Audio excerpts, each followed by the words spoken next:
always late, like a minute and a half late. Plus, I was in the room right at 3 o'clock, so yeah, he did get in right at 3, and then we chatted about taquitos for like half a minute. They're good. Yeah. ASMR taquito eating on today's free episode. Oh, he's meeting.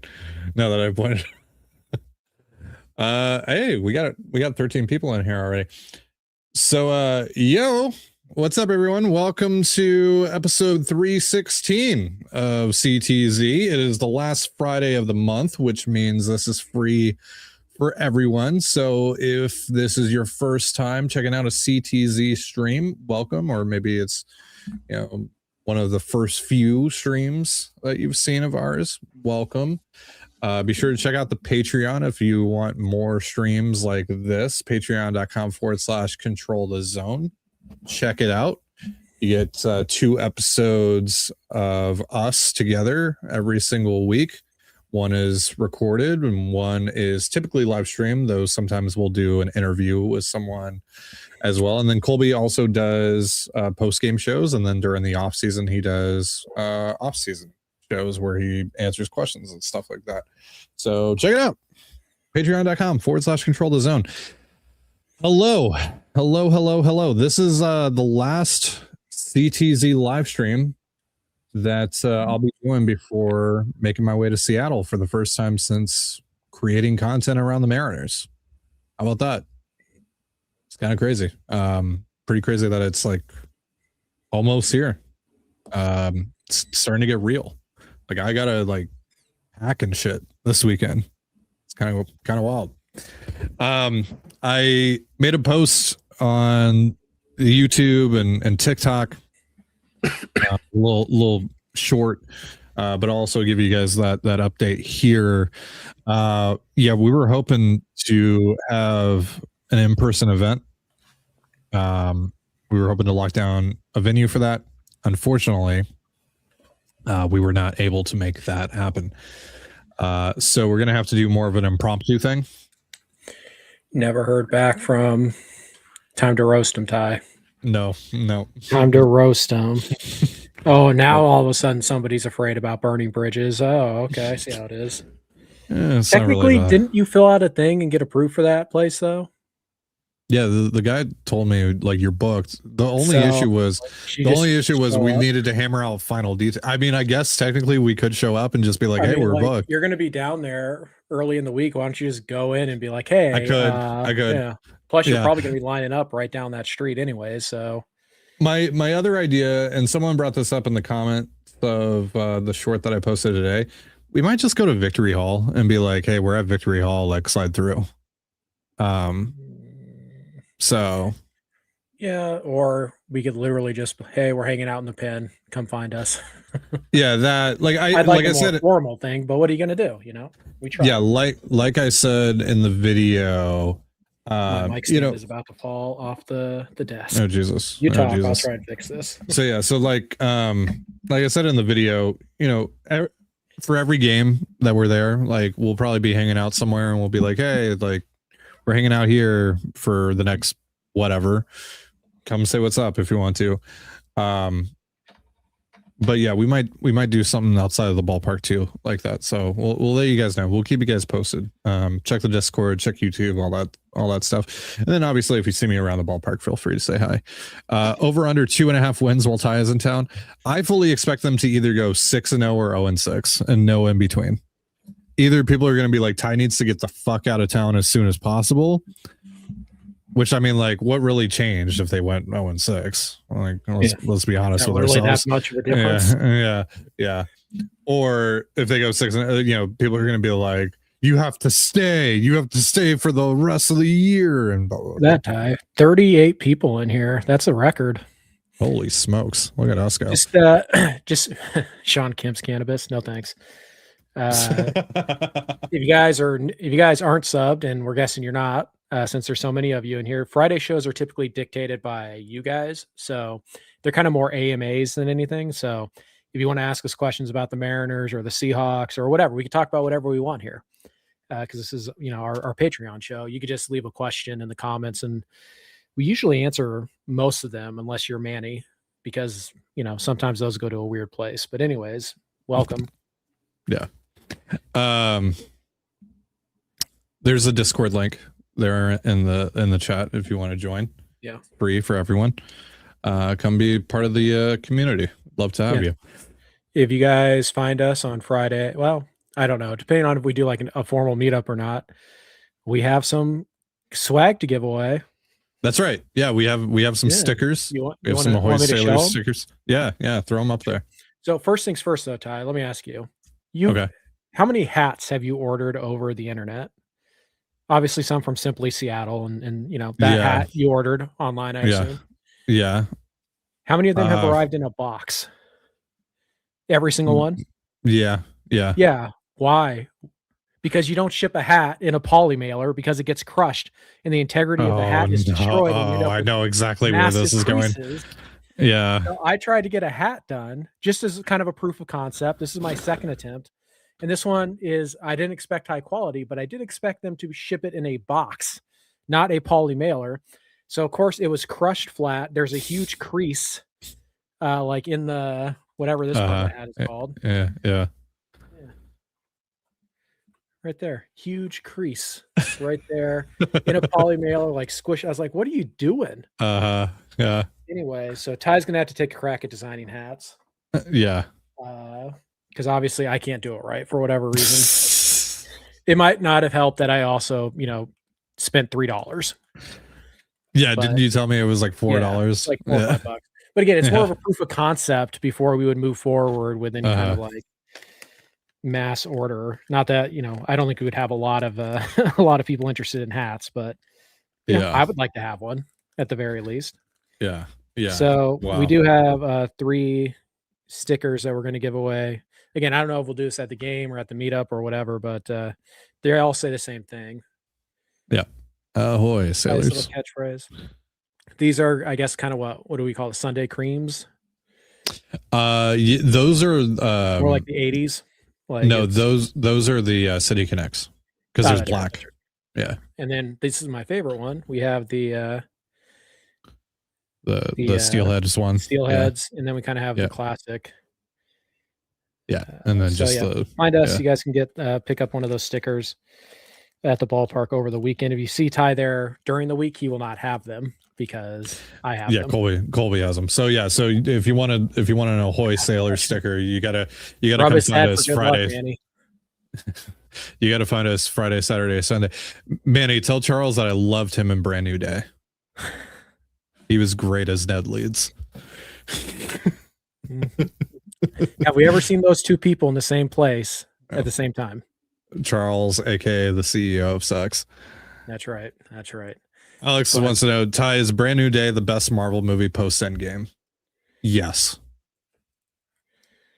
I mean, my initial reaction, and like, I still want to sit on it. I think I might go see it this weekend again if I have time, but obviously I got to get stuff done for the trip and then like deadline, trade can happen at any moment. So I don't want to be too busy.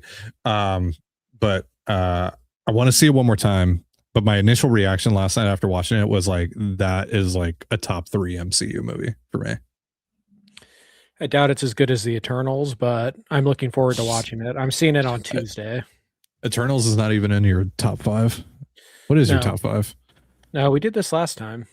We literally did it like last week or something. I don't remember the exact order, but Winter Soldier, Infinity War, Endgame. What was the other? No Way Home. I'm pretty sure, and then I think Thor Ragnarok. I think was number 5. Look, I'll put it like this. You know how much I love Thor Ragnarok. A little too much, but yeah. I loved it more than Thor Ragnarok.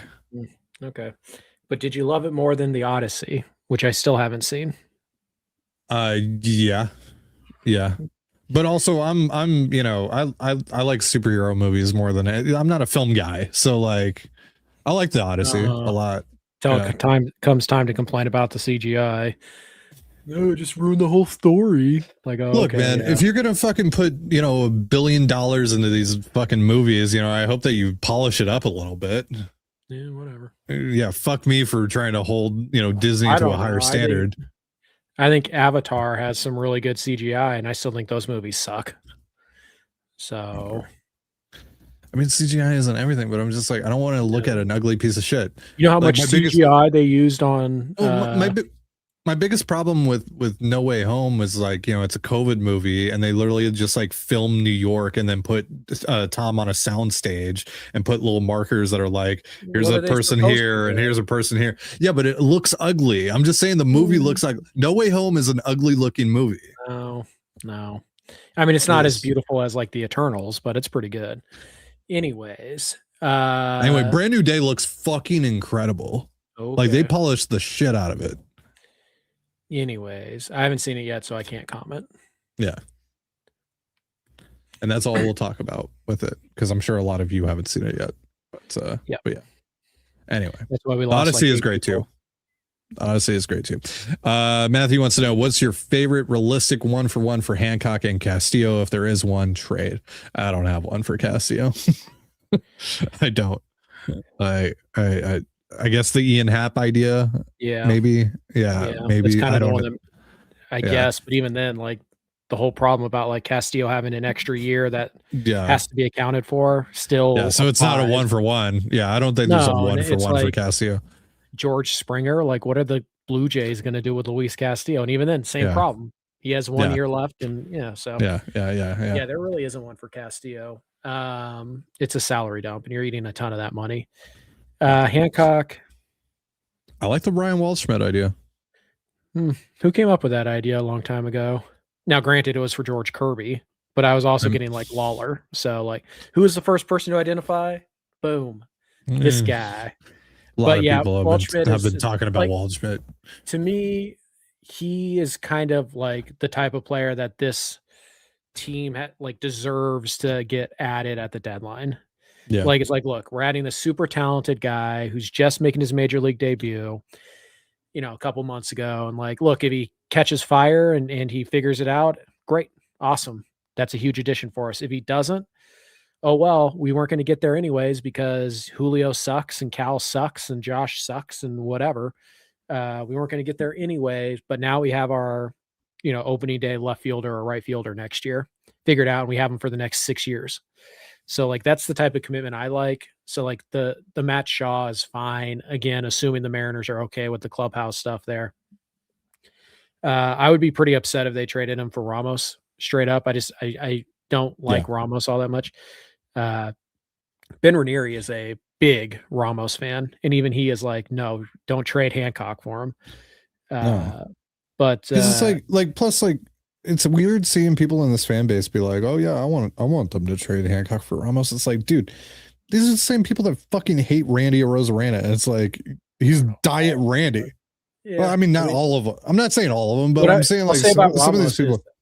Ramos apparently worked very hard this offseason to clean up the defense, and it has been markedly better. Like, he's still at -2, but last year was at like -18. Or something like that. Yeah, he was really bad. He has gotten a lot better there, and he is young. He's still 26, and he's got 4 years of club control left, and he hits the ball very hard. So, like, there are some things to like, but overall, I'm just kind of like, that's not a player I'm trading 4 years of a mid-rotation starter for. That's all. No. Like, Waldschmidt's got center field, like he's up the middle. He's got that kind of upside, and he's a good defender and a good runner. And it's just Ramos right now, he's a 103 WRC plus bat overall. He's a 91 WRC. Well, did they play last night? Whatever. This might have changed, but this is what the numbers were yesterday. 91 WRC plus bat against righties. Like, cool, he crushes lefties. Okay, I'm not trading Emerson Hancock, 4 years of Emerson Hancock, for a weak side platoon hitter. Right. I mean, you're still banking on the upside a little bit and the improvement that we have seen from Ramos. But yeah, it's fringe 20 home run power. And like, again, it's not like he's going from San Francisco to Fenway. He's going from San Francisco to Seattle. So it's not like he's getting this huge boost in the ballpark factors and all that. And it's just like, look, why would you rather trade Hancock for Ramos, or would you rather trade like Aiden Torek for Lane Thomas? It's a no-brainer, so that's or like, could I just trade something else for Ramos? Like, I'm fine with Ramos. I'm not fine with trading Hancock for Ramos. If you want to give up like Dickerson and like Becker or Peters or heck, maybe even like Luke Stevenson, I would consider, but like I'm not trading Hancock. No. Like I'm all for trading Hancock. I just want them to be smart about this, which is why I'm also like a bit hesitant on a rental being a big part of a Hancock return, just because like Mariners took the bitch way out. What? JP Crawford to the IL, and they recall Leo Rivas. That's the move. They are boring. Fucking boring. They're terrible at everything right now. Michael Arroyo is right there. You don't need a backup shortstop. You have two of them on the roster right now. Leo Rivas does nothing, brings absolutely nothing to the table. Whatever. Anyways. Yeah. What was I saying? Oh yeah. I'm even hesitant with like a rental being a big part of a Hancock deal, just because like you're 4 games under 500. Yeah, you're 2.5 games out, but like you suck. Like this team sucks.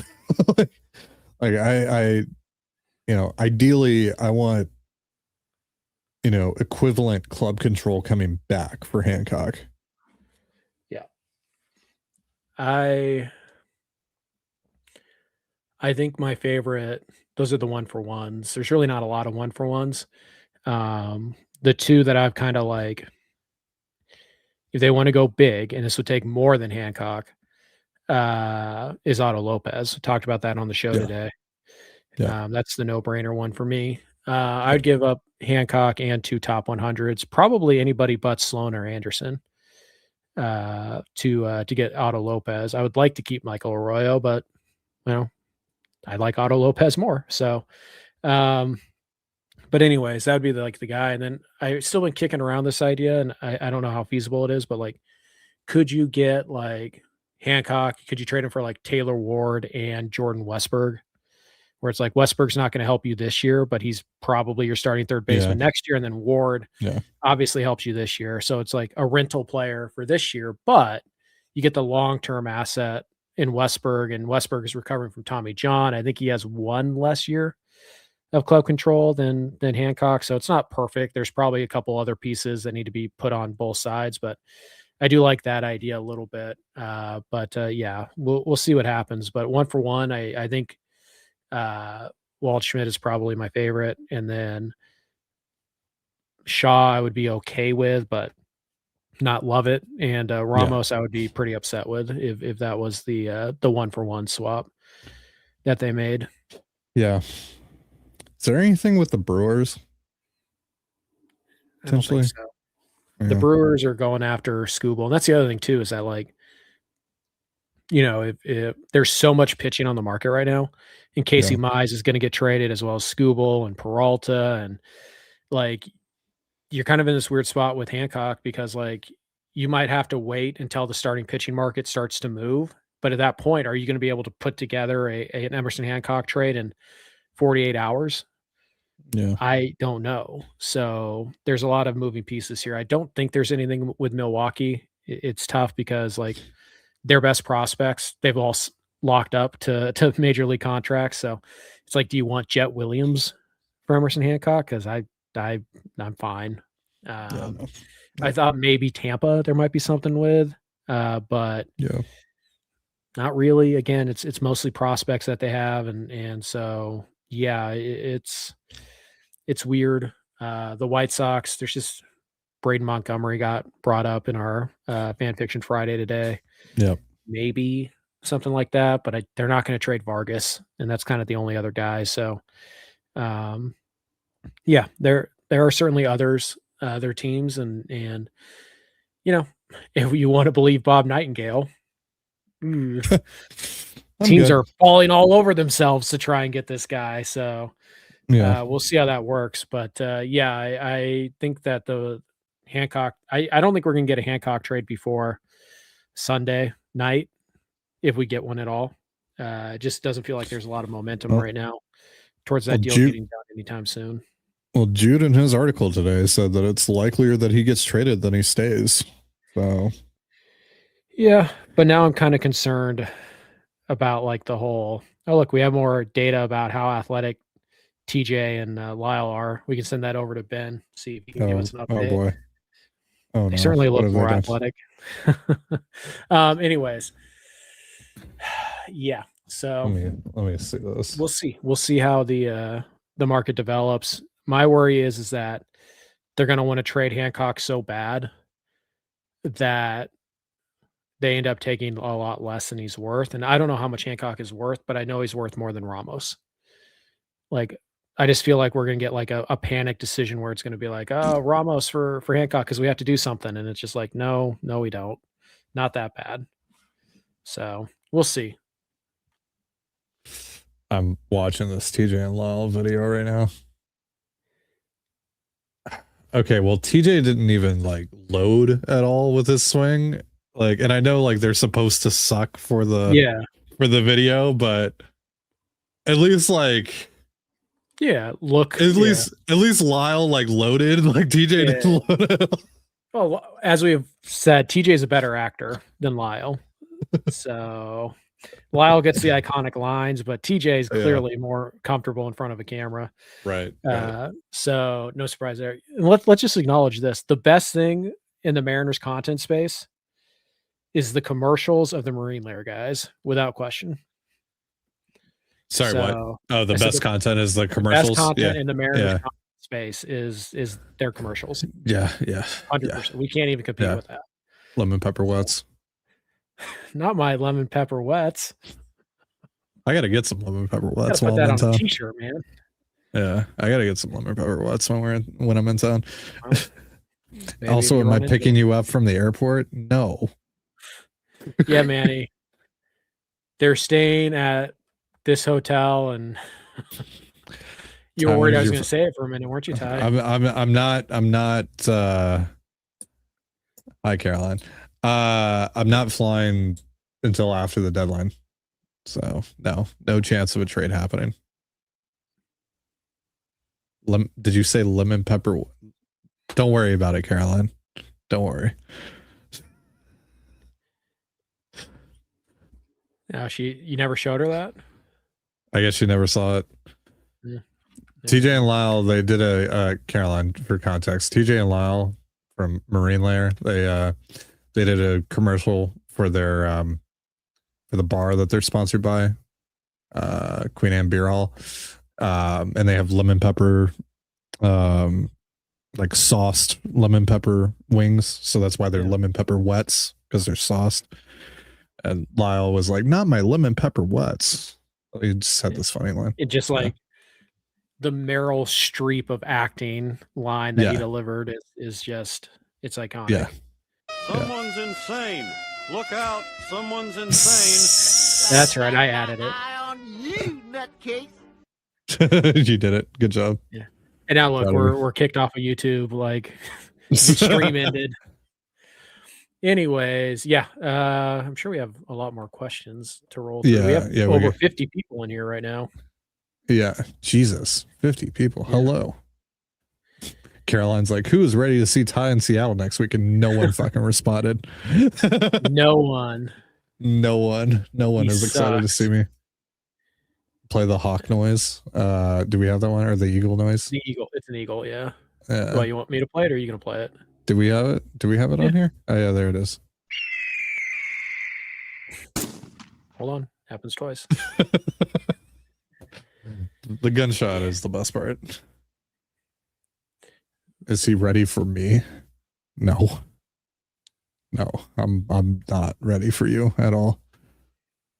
Terrified, actually. Yeah. Buster, he's not wrong. So Connolly Early has much more upside than Hancock, and all he was worth was Mead. Thoughts? Didn't feel good to hear that. I mean, sure, Early also has an extra year of club control, but Early also has the elbow thing, whereas Hancock is healthy right now. So it's like, I don't know.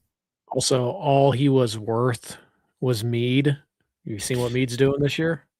Yeah, Mead's got what, Pretty good player. Yeah. 4 or 5 years left of club control. Yeah. So, yeah. Yeah.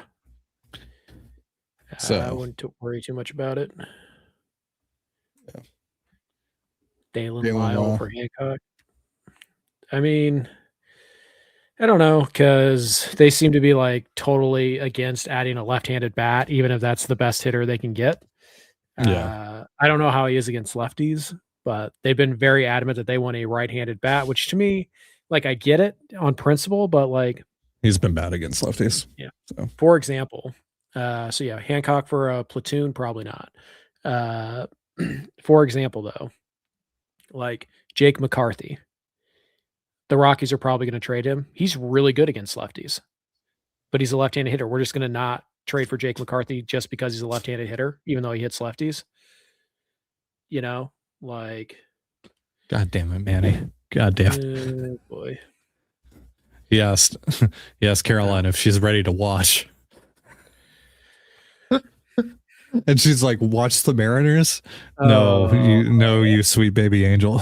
I love you, but no, that's not what he was asking.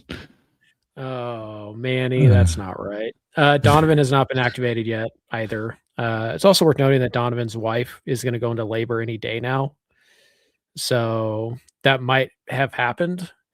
And they don't need to put him on the paternity list because he's already on the IL. So if they take him off the IL, then they'd have to put him on the paternity list once that happens. So if it's happening now, they wouldn't un-IL him. They would just wait for that to play itself out. So, but no Donovan as of yet.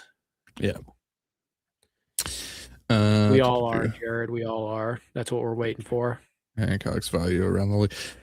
Yeah, I don't really know. Like in a vacuum, like 4.5 years, especially if you're trading him to a contender. So it's literally 5 bites of the apple. Whereas like the Marlins, the Giants, some of these other teams don't give a shit about that. About this year. But like for some of these other teams, 5 bites of at the apple of a mid rotation, a guy that's producing a mid rotation starter level right now. But also on the flip side, like there's obviously more important context. It's not in a vacuum here. So the important context is, well, this is his first time doing it. So it's like, well, how do you? I don't fucking know. Like I really don't know. Yeah, he said there might be a major shakeup. And he listed out 3 moves. Hilariously, none of these 3 moves that he listed involved Leo Rivas. So, but we'll just wait and see. We'll wait and see what happens. We don't have a lineup yet, at least as far as I can see. I haven't checked in a couple minutes, but so yeah, I think my hunch is that Donovan is not on the roster because his wife is going to give birth today or tomorrow, and he's going to go on a paternity list anyway, so not really much of a point. That would be my hunch. No update on any other moves from any of the beat guys yet, so that might be it, but we'll see how it goes. I don't think Michael Arroyo's that far away from being called up, whether it's today or tomorrow or early in the week. Maybe Ty will get to see his first game as a Mariner. It's possible. Or maybe they're waiting to call him up tomorrow because I think a lefty is pitching tomorrow. No, they heard that I was coming to town. They were like, we're not going to credential that guy, but we will give him Michael Arroyo's debut. Oh boy, here come the comments. Twins absolutely rolling right now. Yeah, you're more talented than they are. Not that matters, but you are. So yeah, we'll see. You have to win this series. You have to win this series. Yeah. Play the hawk noise. Caw-caw. Carolina Panthers.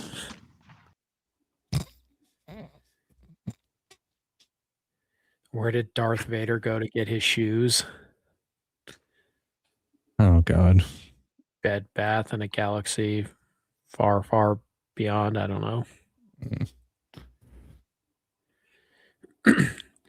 Curtis Crabtree, St. Donovan has a family issue. I wouldn't call the birth of a child an issue, but people call it whatever they want. I think that's probably what happened.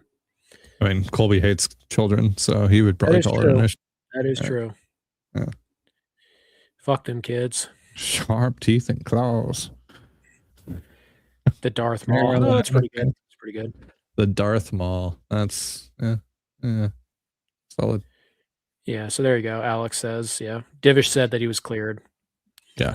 Medically, but yeah. So wife had the kid. He was going to be on the paternity list anyway, so. Why are you having to type out the full name, Caroline? Shouldn't it just like pop up? Or like, can't you just like hit a button and it, so Colby will never become a dad?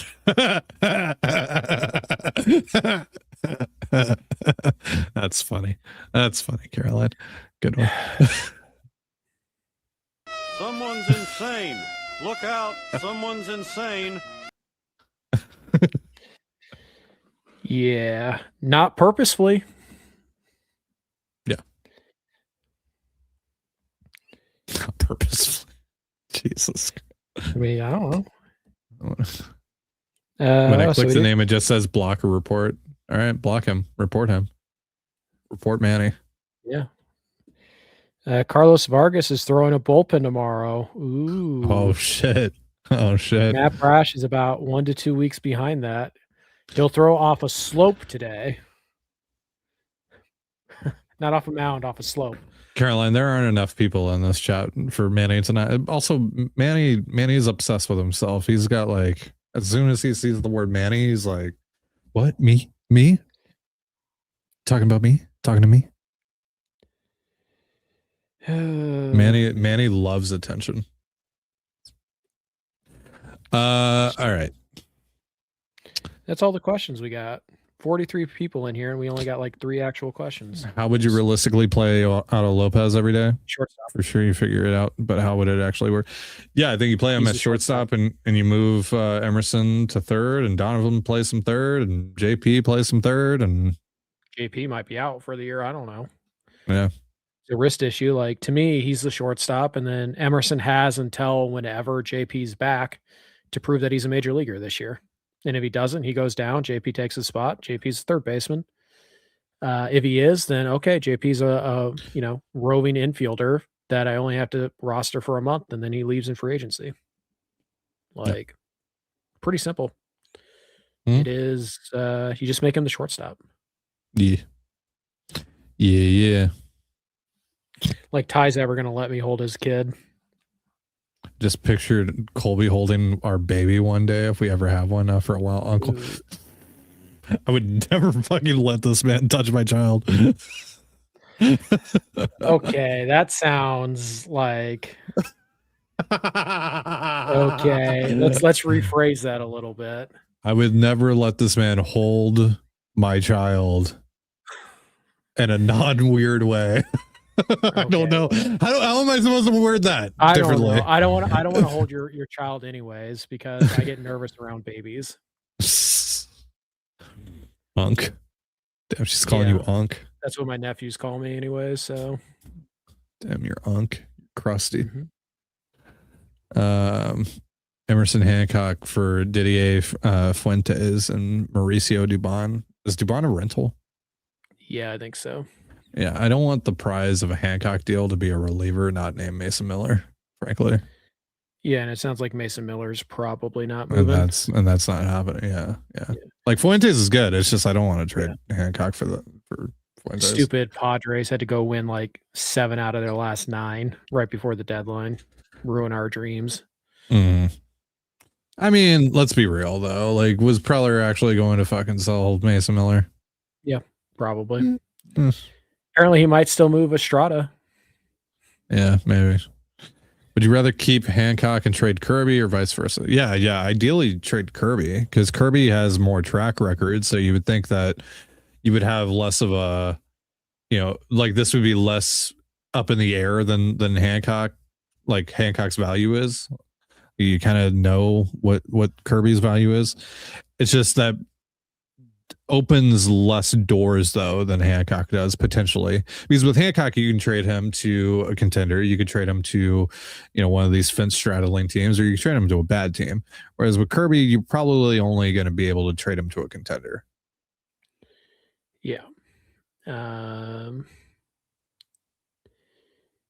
Yeah, and then obviously there's the like the possibility of the Mariners are just like, we need to trade Hancock because we think he's going to turn back into a pumpkin. I guess, but if he does, what a relief to have Cade Anderson and Ryan Sloan ready to go at the start of 2027. They're going to have to open up another spot for Sloan at some point next year too. So, oh well. Yeah. So. Was Kirby better when he first came out to the team? He had a lot of good moments there.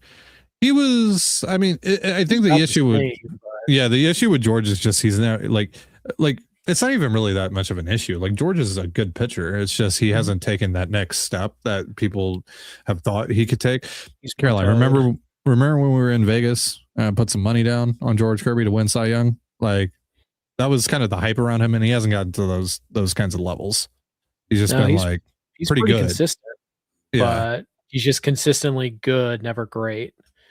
Yeah. Which you're not trading him for anything, but he would attract a very large trade offer. And, you know, I don't think that he's going to ever take that next step. He's just kind of like, he just is what he is, and that's fine. It's a good pitcher. It's a valuable pitcher, but you have these young guys coming up and their ceiling is, oh my God. Woof. The lineup today. Oh no. Young, Arozarena, Canzone DHing, Julio, Naylor, Cal, Weston Wilson playing third, Colt Emerson at short, Victor Robles playing right field against a righty, not Luke Raley.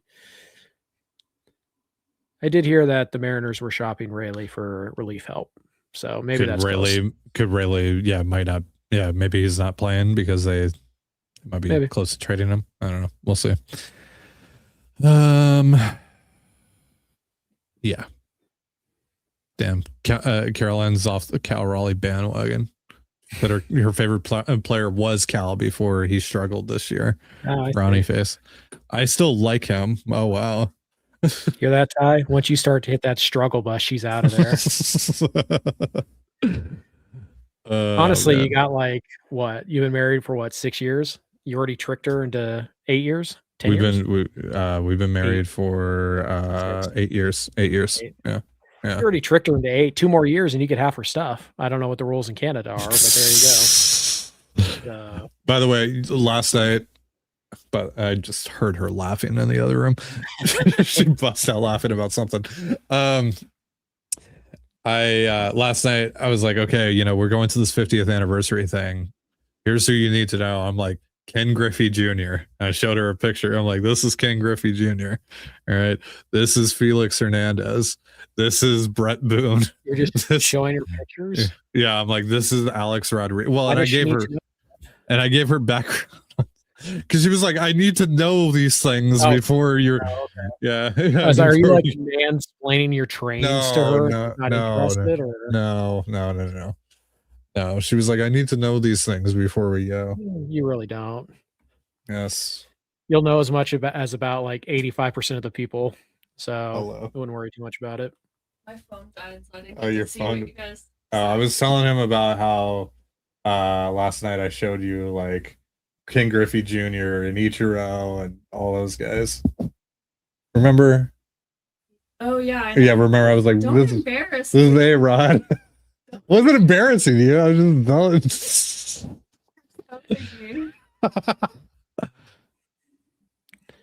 I'm just saying I was putting you on game.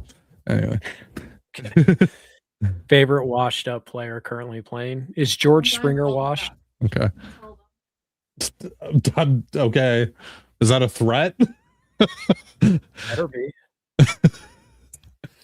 Would you say George Springer is washed? Oh, are we talking about like just in the league? Washed up That's players? What it says. Favorite washed up currently playing. Yeah, Springer's washed this year. Like 2 of the last 3 years, Springer's been washed. Yeah, of course, the 1 year that he had a big year was capped off against you. Yeah. I've always liked George Springer, even when he was with the Astros. So Still haven't been back in that building, by the way. well, you will be in about a month. Yeah. I mean, well, we'll see how the next month goes for the Mariners. Maybe you don't want to go. We'll see. I'm planning on seeing a lot of Mariners baseball in person in the month of August, which is going to be just a great month of baseball for the Seattle Mariners. It's going to be awesome. Oh, Cal Raleigh. Yeah. I mean, tell me I'm wrong. Rob Refsnyder. Ooh. Ooh. No, I think George Springer is probably the answer for me. If he had handled the cheating thing better, Altuve. Dude is a really good player for a long time and kind of a fun player too, but just no, don't rip off my shirt because I'm shy. Like, shut the fuck up. You whiny little. Remember when he took off his like shoe and sock to prove that the ball fouled off? Like, stop being such a whiny bitch. Good Lord. But yeah, I'll go Springer. Nolan Arenado. That's my answer. That's a good one. Paul Goldschmidt too. Yeah.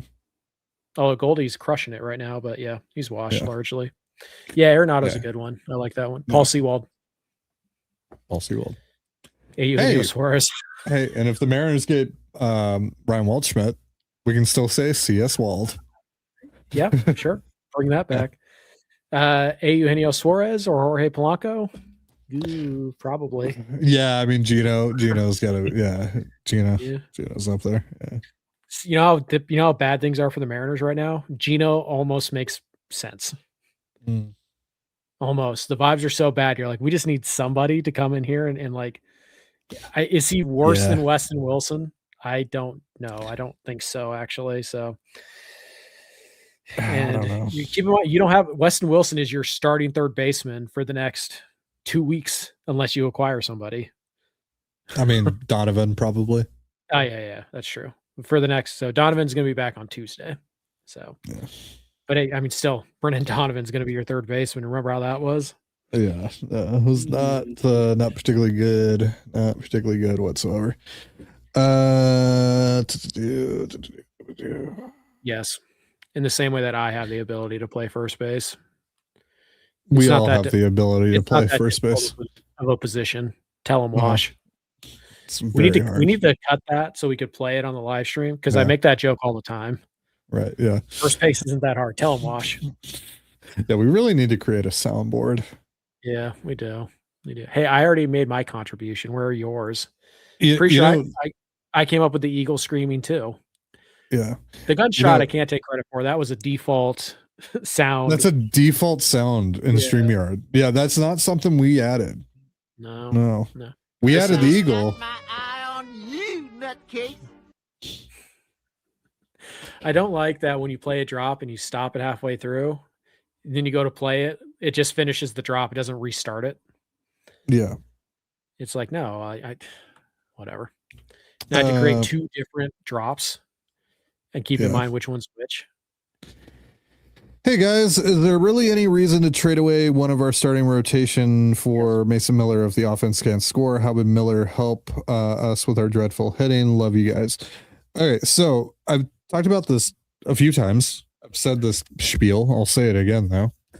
What's a more realistic thing for the Mariners to accomplish at this deadline if they still feel like they're in it, right? Which technically they are. Taking this offense from, dead last or just about, and, average and slugging percentage and all that to about top 20, top 15 or whatever, probably more, likely top 20 at best, or winning games 1-0, 2-1, 3-2, etc., giving yourself a better chance to win those one-run games. Mason Miller would help you do that, and I think the likelier thing to accomplish there would be winning those close games. So yeah, adding a demon like Miller to the bullpen, because it's not just about adding Miller to the bullpen; it's also what Miller allows you to do with your other relievers. All of a sudden, Munoz can pitch the 8th in a 2-1 game or whatever. Yeah, or you can maybe use Spire or Bizzardo when you're down 2-1 in the 8th inning instead of having to rely on Michael Rucker and Colwell, who, by the way, pitched totally fine on the road trip. They just pitched a lot on the road trip. No, Rucker and Wilcox, actually, their numbers for a little while have been fine. Yeah, they're fine. Yeah. Hoppy actually had 2 good outings in he pitched back-to-back, right? In the last 2 Dodger games. Yeah. And he looked pretty good. Had a couple strikeouts. Like, again, command give control. up the homer to Teo, but yeah. I mean, the guys who, like, it's funny, like, we talk about, like, the bullpen needs another guy, they need another guy, and they do. But it's because Dan Wilson doesn't know how to manage his bullpen that they need another guy. Yeah. But yeah, so obviously, like, Miller would push Mooney down, and that would push Ferrer down and Spire down and Bizzardo down, and then eventually Sloan and Anderson could be in the mix, and then you get into the playoffs, and obviously you're not going to use all of your starters, so then potentially you could use Wu or Miller or Castillo or someone like that out of the bullpen. With the road team on in the wild card series, Wu is most definitely only pitching out of the bullpen. So yeah, and do you even want him doing that? Yeah, if you're on the road, if you're doing that 3-game, like if you're the 6th seed somehow, right, and you're facing, I guess the Rangers or whatever, it's like, is Wu even making that first wild card roster? I doubt it. Yeah, but I was just giggling at Divish torching a guy. Because the guy's like, sacrifices have to be made, particularly when you're lack of availability, because he's mad that Donovan's with his wife as she gives birth to their child. Okay, so Miller would allow the Mariners to have a super bullpen similarly. Yeah, essentially. Yeah. And again, kind of in line with that is that, like, look, you might need offensive help, or you might need to go get a bat or 2 to help you. But at the end of the day, if Cal and Julio and Josh don't get it going, it doesn't matter who you bring in. The offense is going to be below average anyways. So you kind of have to dial in the pitching and be that much cleaner and that much, better than you already are. Now, fortunately or unfortunately, we don't have to worry about that. Mason Miller's not getting traded. The Padres have just been way too good for the last 10 days or so, and that's that. Now, you could still go out and get a Luke Weaver. You could still go out and get a Estrada. Maybe it sounds like they might trade Estrada. They might trade Morahone. By the way, I saw somebody think that Morahone was worth 2 top 100 prospects. That's okay. I think both of them were major league ready too. Like 2 top 100s who could debut tomorrow. I'm like, wow. I have a thought, Ty, here. Okay. Should the Mariners, because of the current market conditions, should they be shopping a bullpen arm? I mean, I think you could make a strong argument that they should be shopping a lot of stuff. Yeah. Should they be shopping? But still with the idea, like, we're still trying to compete. Let's shop Gabe Spire, and then we could always go and trade for a reliever, with our prospect depth. Let's go trade Gabe Spire for this thing that we really need, or let's put Gabe Spire in the Hancock trade, or Bizzardo even. Like, those are guys who are good pitchers with multiple years of club control. I think Bizzardo has 3 after this year. I think he's ARB1 this winter. Might be ARB2. Spire has 1 more year, and he's one of the best loogies in the league. So I think you might be able to get something to help your major league roster for those 2 guys, or for one of those 2 guys, and then you can go and get their replacement, like a Brazoban from the Mets, for probably just prospects straight up. So it's kind of like a reallocation. And maybe not even good prospects, to be honest. Yeah. I mean, Minter, a couple interesting prospects, but a couple of like 15 to 30 guys in the Mariner system. Yeah. Seth didn't really get the Angels much. So whatever. That's kind of the important part here. Yeah. Also, the Rockies have a billion lefties, right?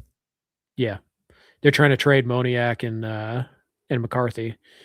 The Mariners, by the way, should be in on McCarthy, because that dude hits lefties and he's athletic and he puts the ball in play.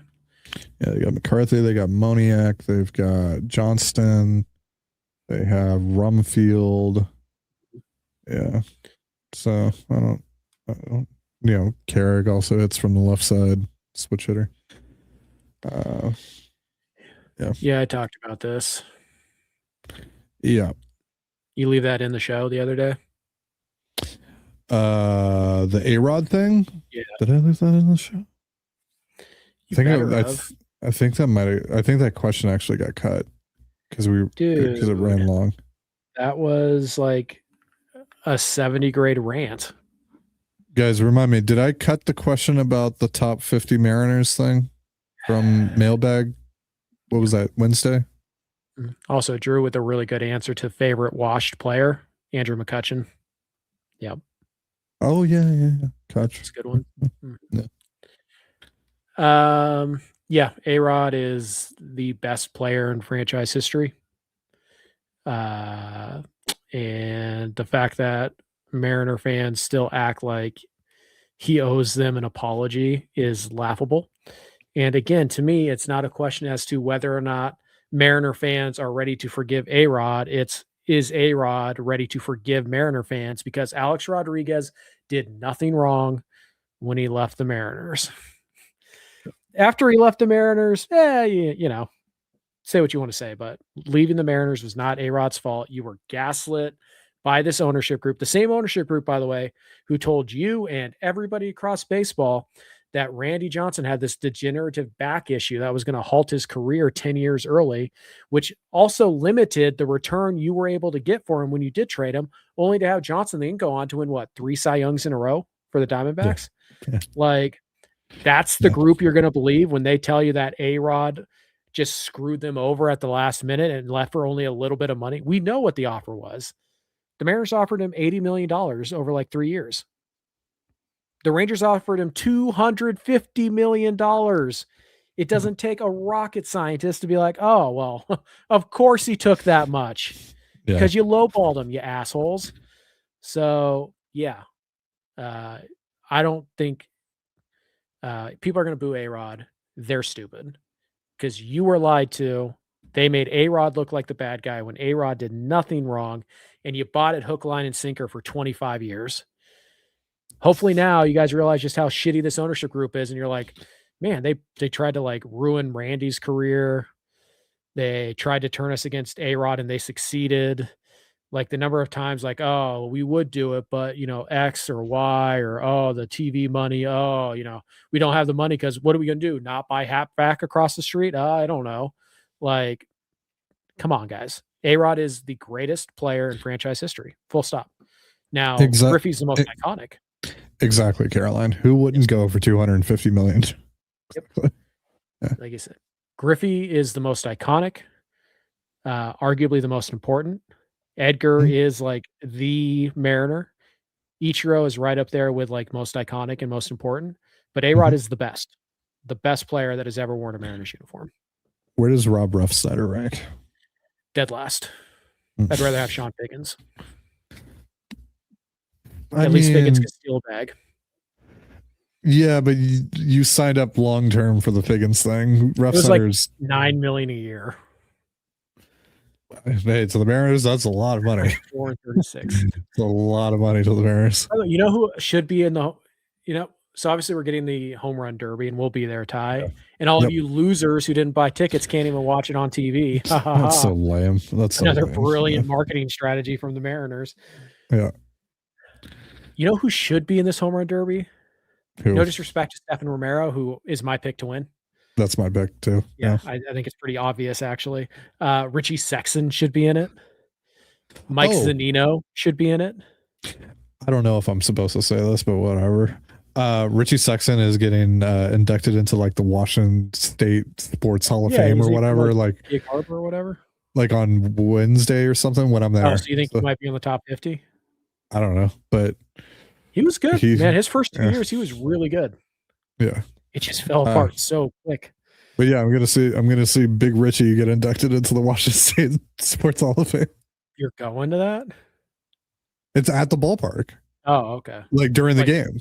Oh, like, okay. So he'll be there. Yeah. He'll probably throw out the first. No, Tuesday, somebody else is throwing out the first pitch, right? Tuesday, yeah, but I think this is Wednesday, so maybe he is throwing out the first pitch for Wednesday. Richie Sexson was actually sneaky good his first 2 years in Seattle. Just again fell apart so quick. Yeah, they're not televising the home run derby. Apparently, that's what Colby told me. So no, that's what they said on Twitter. But yeah, so Richie should be in it. Mike Zunino should be in it. I really hope Nelson Cruz is taking hacks. I know he's a captain, but like, I hope he's swinging. I think they all are. Right? What was the thing that he was dealing with? Was it his elbow that was all fucked up a couple of years ago? Nelson? Yeah. I think so, yeah. Yeah. I wonder how that's doing now. Mm-hmm. But yeah. Easy answer is Luke Stevenson. Out of all the Mariners catching prospects on the Mariners, who do y'all think is most likely to stick around and take the majority of the reps from Cal when that time comes? Yeah, Stevenson is the default answer for now. Just the most likely. He's the only one that's a big leaguer. You know, a future big leaguer. So, yeah. Yeah. Now, if they trade him, obviously the answer changes. And that answer is probably not in the organization yet. We want YouTube player of the game in the Derby. Yes. Marmolejos. We got a Marmolejos and I think a Justice Sheffield name drop in the same sentence on the broadcast on Monday. Yeah. Or Tuesday. The wraparound series just still messing with me. Yeah. Is Julio still worth how much he's making? Has he improved over the years? And he's been worth what he's making. It's just again, he hasn't produced at that that superstar level that you were hoping for, but the money that they're giving him would be a bargain, like an absolute fucking highway robbery compared to like superstar level production. Like if he was producing at the level. So. If Julio was a free agent, he probably makes double what he's making now. Yeah, like Julio typically is a really good defender. This year, not so much. So it's been better as of late.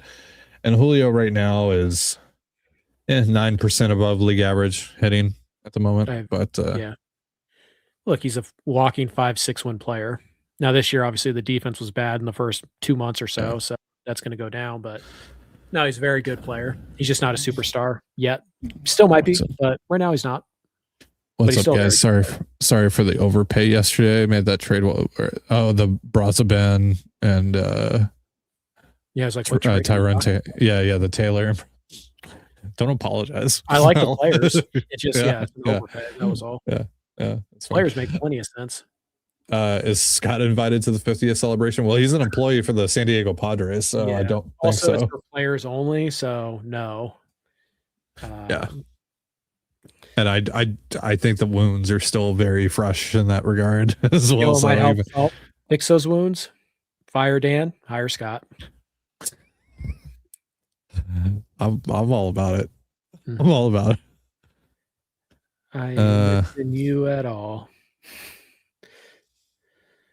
Have you seen the Best Manager 1967 account over the course of the season? It pops up when people retweet it, but no, I don't think I follow it. What was the last tweet that he had? Hold on, let me pull it up. It was like, sometimes the only way to move forward is to go backwards. Dude. Boy, I sure hope so. Penguin. There was a question. There was a question that we got in the mailbag, I think, where it was like, "Is Dan Wilson like Ted Lasso?" And that Ted Lasso had no idea what he was doing, or like had no soccer knowledge, and Dan has no baseball knowledge or something. No, he's absolutely not like that at all. Because Ted Lasso is like elite of elite at building culture. Yeah. Dan Wilson can't even do that. So. Ooh. Look, we got a question in here just for me that you were trying to zoom on past. Where was it? Right there. Oh, there you go. Best episode of season 3. Why specifically season 3? I think because if it was season 2, the answer is 2 Cathedrals. It's like one of the best. It's one of the best television like episodes ever, regardless of show. Let me see yours. There's a lot of good ones. I like 100,000 Airplanes. Bartlett for America is really good. That's kind of a flashback episode, though.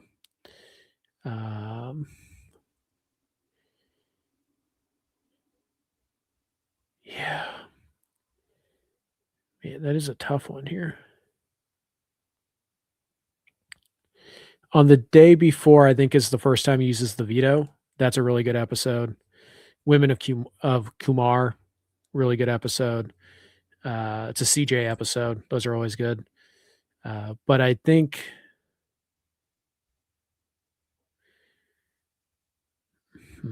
Hartsfield Landing's really good. So Brock Moore's thing is a finger issue. Yeah, I saw that. Okay. Yeah, season 3, not my favorite season because there's not like super bangers in it, but it's just like consistently good. Like there is no two cathedrals in season 3, but it is just like boom, boom, boom. Really good. Actually, funny enough, the season 3 episode, Isaac and Ishmael, which was a like last minute add to season 3 because of the 9/11 attacks. That's the first episode of the West Wing I ever watched, which got me interested in the show in the first place.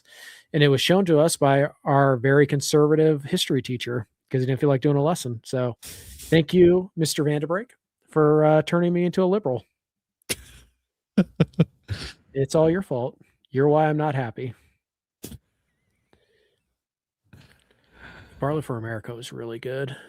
Which NFL head coach could make the best Mariners manager? Pete Carroll. I mean, Technically, he's not an NFL head coach anymore, but Pete Carroll. I wonder if we would ever see that in our lifetime. A coach transition from one sport to another. I want to see it. I want to see how that would go. You want to see a real life Ted Lasso? Yeah. Yeah. And who inspired Ted Lasso, Ty? Pete Carroll. Oh yeah. Yeah. Basically, just running the same always compete playbook. Yeah. So, yeah. Peter Spiegel's Clay. going to be in the building today. I know he's going to be there next week. I mean, obviously, I'll be there for the 15th thing. So, like, I don't know why I'd get in a week early, but maybe, I guess. Sure. Oh, here we go. Who gets booed more at the 50th reveal? A-Rod or Dan Wilson? I think it might be Dan. I think it honestly might be here's Dan. what I'm going to say. I hope nobody boos Dan Wilson because boo him all you want the day after, boo him later when the game starts. But during the ceremony, I think it is important to separate what we're doing and where we're at. And like Dan Wilson, is he a good manager? No, absolutely not. He stinks. Is he like a Mariner great? Are his contributions to the franchise significantly more valuable than the last 3 months as a manager have been? Like Dan Wilson is a Seattle Mariner legend. He is one of the best people to ever put on the Mariners uniform. He's one of the better players to ever put on a Mariners uniform. That's not counting all the stuff he did in the communities while he was here and since he's retired. That's not counting all the different jobs he had inside the Mariners org before he became the manager. Dan Wilson shouldn't be booed during the ceremony. And neither should A-Rod. So those are my hot takes. But if you want my nuclear hot take, I saved it and it did not make the episode last week. So I could always give you that one, Ty, if you want, this number to go from 41 to like 18. It already dropped to 37. Counterpoint, fuck them. Whatever. I just have more class than you. I think that's what it's happened. Me 4 beers deep, not even before first pitch. And not even at first pitch. 4 beers from the start of this ceremony. And now introducing the next member of our 50th anniversary team, Dan Wilson. Boo! Fucking boo! And it's like, I'm going to go sit down with my family. Good seeing you guys tonight. No. That will not be me. That will not be me. Yes, there's a chance, sadly. Yeah. What rant are we talking about? Stevenson. What rant? The A-Rod rant? Was that the rant you were talking about? The A-Rod rant? That you cut from the last episode? Yeah. Yeah, it was an A-Rod rant. Yeah. Basically the same one I just did. I'm too empathetic. Why do I feel bad for him? Dan? You feel bad for Dan, Caroline? I mean, yeah. That's fine. Dan Wilson has a shooter in Carolina. I mean, because his legacy is forever tarnished, and now like this whole thing, like people won't talk about Dan Wilson without talking about the disastrous end of his managerial tenure with the Mariners. So yeah. That's why it just and this is why I'm always against them hiring like these big name, like, oh, Ichiro should be the hitting coach and Jay Buhner should be the man. Like, no, he shouldn't. No. Because if you're not willing to fire them, it's a disaster. Either they have to walk away and everybody knows that's a soft firing, or you have to fire them and then you look like the bad guy to like half of your fan base. Yeah. Yeah, no, I do feel bad. Because like it does suck. And like you know, and it's his fault. And it's not it's hardly his fault if we're being honest. Like, even though that I do think that they should probably move on here, and that's for bigger reasons. That's for reasons bigger than Dan. I think it's just you need to switch things up right now. But Dan never should have gotten the job in the first place. He shouldn't have been handed the keys immediately. He should have been given the opportunity to audition for the job and then, have them reassess in the offseason. But like, no, the issue here is that Dan or that this group of players and specifically the stars and the guys that are supposed to be leading this thing haven't. They haven't led this thing whatsoever, and and in some cases, particularly in Cal's case, like Cal is having one of the greatest hangover seasons we've ever seen in Major League Baseball. Like, that's not Dan's fault. No, but again, because those guys aren't performing like they're supposed to and like they need to, it makes all the little things Dan doesn't do well, it magnifies them significantly. And there are things that Dan does not do well as a manager. And again, when it's just one of those like, hey, oh, well, Cal's going to hit 60, Well, and it's just like when you're supposed to be touted as this, like, really good clubhouse culture guy and all this stuff. And then, your players are going out every single night and it just looks like, and I'm not saying that they don't give a fuck. I'm just saying that it looks like they don't give a fuck sometimes, That's right. And they make constant fundamental errors. Like that does reflect poorly on the manager. It does.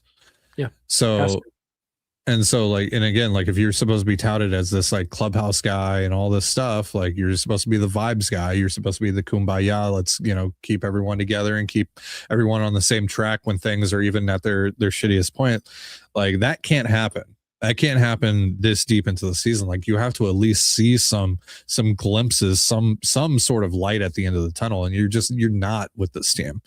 No. And so like that sucks. And like, the other thing with Dan that's kind of an issue is that just Dan is not open at all with, about his process. And so like when it comes to his in-game management, which has been bad, objectively bad more often than not this year. Obviously we don't have all the context, but we can't get all the context if no one is willing to provide it. Yep.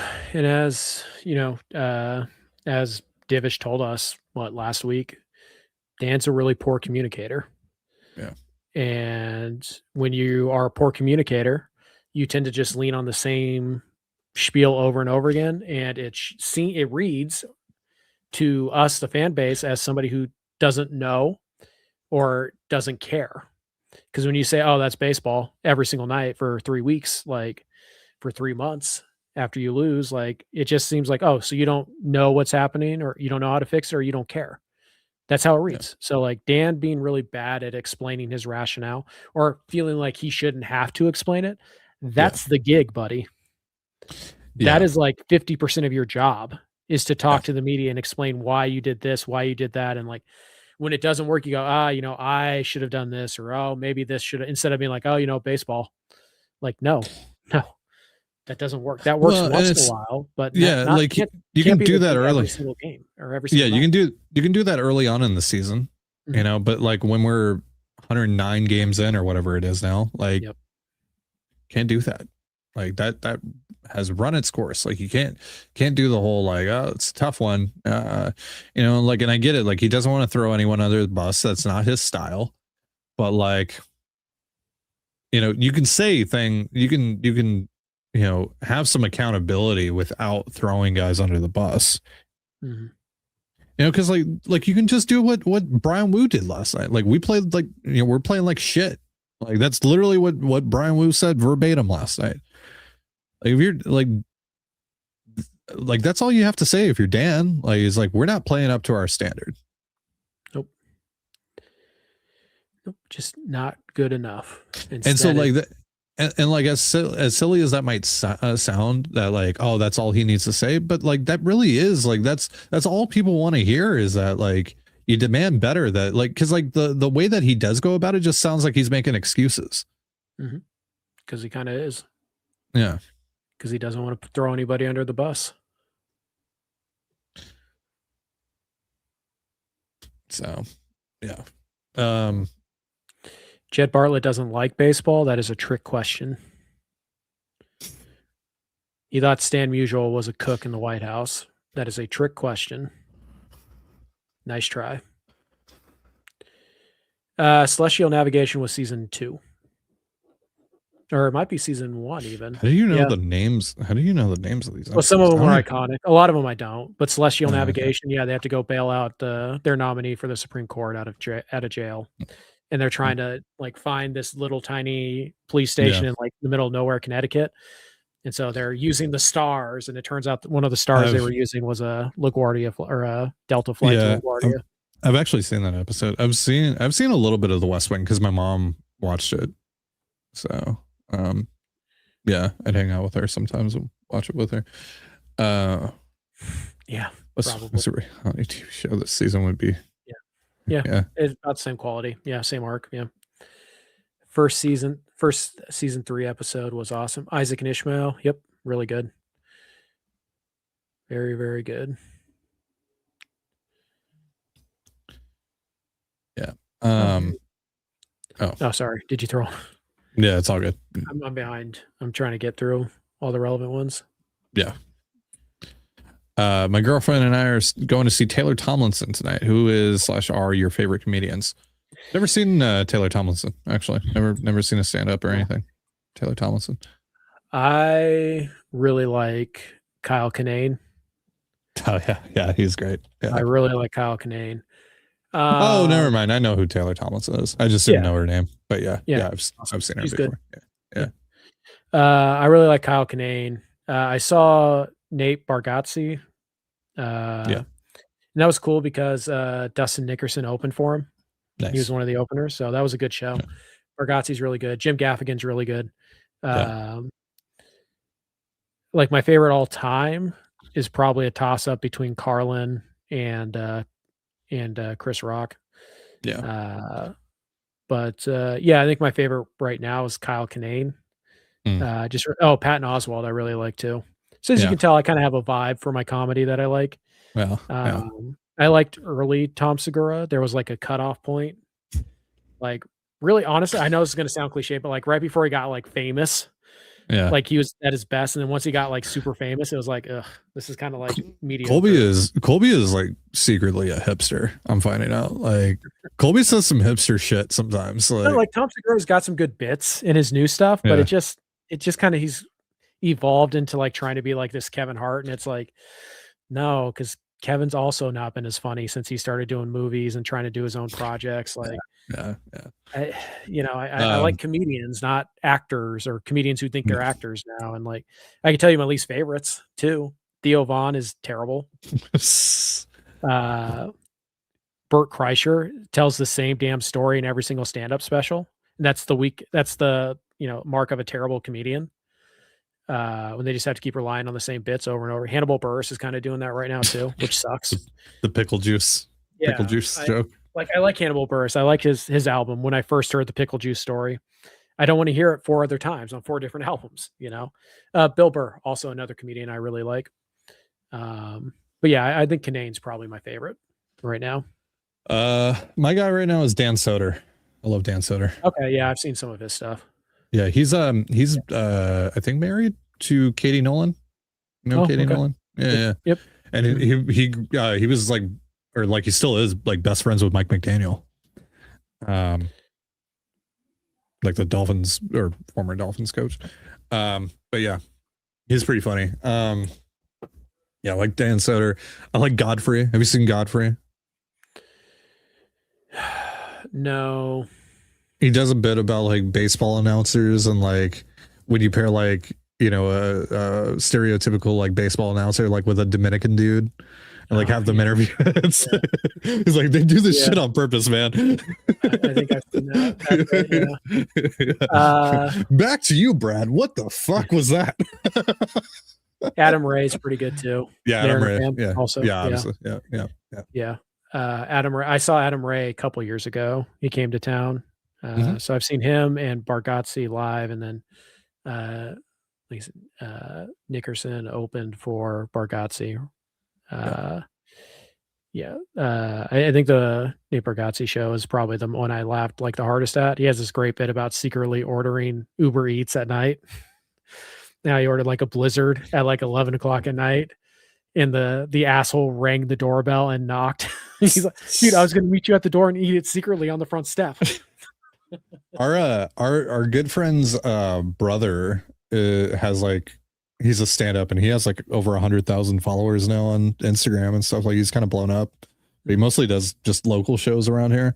But like even oh my god, why am I forgetting the name? The dude who made Beavis and Butthead. What the fuck is his name? Yeah, Mike Judge. Thank you. Yeah, he like he even shouted him out at like Comic-Con last year. Nice. Yeah, it was pretty cool. King of the Hill, one of my favorite shows. Never seen Beavis and Butthead, but King of the Hill, love it. Yeah. Also a Mike Judge original. Yeah. Anthony Jeselnik. Yeah. Yeah, Jeselnik's good too. Yeah. Yeah. He's no longer with us, but Mitch Hedberg was awesome back in the day. Yeah. Jeselnik's really good too. Yep. Good call. Have you seen Jeselnik's like porn star at the bar joke? Who? Jeselnik has this joke about a porn star at the bar. I don't think so. Oh my god, it's so fucked up. I don't even know if I should say it on here. No, let's just move on. Yeah, the Chappelle, the show that he did in, I think it was San Francisco or it might have been DC in the early 2000s. One of my favorite comedy shows. Really good. So yeah, Chappelle, before he decided to get all griftery, pretty good. Jesus. Yeah, obviously like Chappelle show is like my favorite fucking thing ever. I love Chappelle, but yeah, Chappelle lately is boom. Nice. Yes, I agree. This is a list of terrible comedians. Yeah. Yep. Adam Ray, very funny. Enjoyed his show. Which is funny because Adam Ray like associates with a lot of those people he just mentioned in the other message. Whatever. I don't think they're funny. I think Adam's pretty funny though. Yeah. Whatever. Comedy is subjective. If you think these guys are hilarious, then they are. No, and I love Adam Ray's Biden and his Dr. Phil. I mean, it's pretty great. Yeah. Because the comedy is one of those things where it's like he's not funny. I just like, okay. Like to you. Okay, fine. Yeah. If you think Bert Kreischer is the funniest guy alive, then I guess you're right, because comedy's subjective. Yeah. I don't find him funny though. Never heard of this guy. Ralph Barbosa. Have you? Glad to see a fellow Dan Soder fan. Speaking of Chappelle, Dan Soder does a fucking amazing Chappelle impression. Amazing Chappelle impression. Yeah. Office Space, is that also Mike Judge? He also does this like he does the cigarette hanging out of the lip thing that Chappelle does. Like he does it perfectly. Oh man. You can't find the AC remote and it's super okay. Hold on. All right, guys. Husband now to make fun of Ty. Here we go. Husband to the rescue. Shane's pretty funny. Huh? Sutter, Will Sasso. Yeah. Oh, Shane Gillis is a good one too. Yeah. Yep. Good call on Shane Gillis. Nope. No postcast tonight. If you guys care. No Anders tonight. He's traveling. I just saw his tweet. But yeah, Shane Gillis is good. Pete Davidson's okay.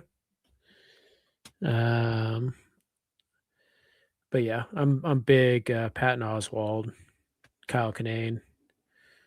It's probably my two favorites. Oh, Al Madrigal's pretty good too. But yeah, and also Ty has a tiny wiener. Hello. Whoa, that seems The that Soder seems and the the Soder and Will Sasso WWE. Let me tell you something, brother. Yeah. Oh yeah. Oh yeah. I assume you have air conditioning, don't you, Brenda? It's blazing hot in San Diego. You know what? I was going to get you a custom Mariner jersey from DH Gate. Oh no. The Not last again. name Knee Wiener. And Yes, of I course. forgot to Yeah. order it. Yeah. So now I'll be here. Darn. Missed opportunities. Number 69, Knee Wiener. Wiener. What was that? Jesus. What was what? Did you play a sound effect or something? No. Psych is a great show, although we're no longer talking about the Mariners, so we might be in wrap it up territory because we haven't talked about a Mariner thing in a while. Oh, here we go. Ooh. You want to do a mock Rayleigh trade that you guys would be excited about? I don't have one. I kind of like the one that we had on our Hancock plan. Rayleigh for Ginkel and Conticello. Yeah, that'd be a good one. I'd be pretty happy about that. I think Ty made a noise. Did I make one of those weird mouth noises that I make Maybe. sometimes? Yeah. We love you guys, plus Ty's wife. Hell yeah. There you go, Her Caroline. name is right in her handle there. There you go. Season Carol. 7 of Psych. Okay, you're towards the end. Seasons 3 and 4 of Psych are just peak. As it seems to be with most shows. Have you noticed that? Like most shows, season 3 and 4 is kind of like where they hit their stride. Yeah. Yeah. But yeah, Ginkel would be a good one, especially if you got the prospect attached to it. I would have said Yainier Cano, but he just signed an extension today. I So know. What the fuck was that? like What the every fuck was Mariner, that? like Mead, Steer, Schmidt, Cano, Her, just like or yeah, let's now just- extend. yeah, let's just take them all off the board. Sure, why not? Yeah. Oh, good. Okay, well that ends that trade possibility anyway. So Yeah, I think boy. he's had that for a while. Yeah. So Is there any world where Jerry could get fired and Scott Hunter gets retained all the down? Like maybe. I mean, like the thing that I would look for is actually like, would Scott Hunter be the replacement? Like if Jerry and Justin got fired? Because I feel like Scott is eventually going to want a GM job.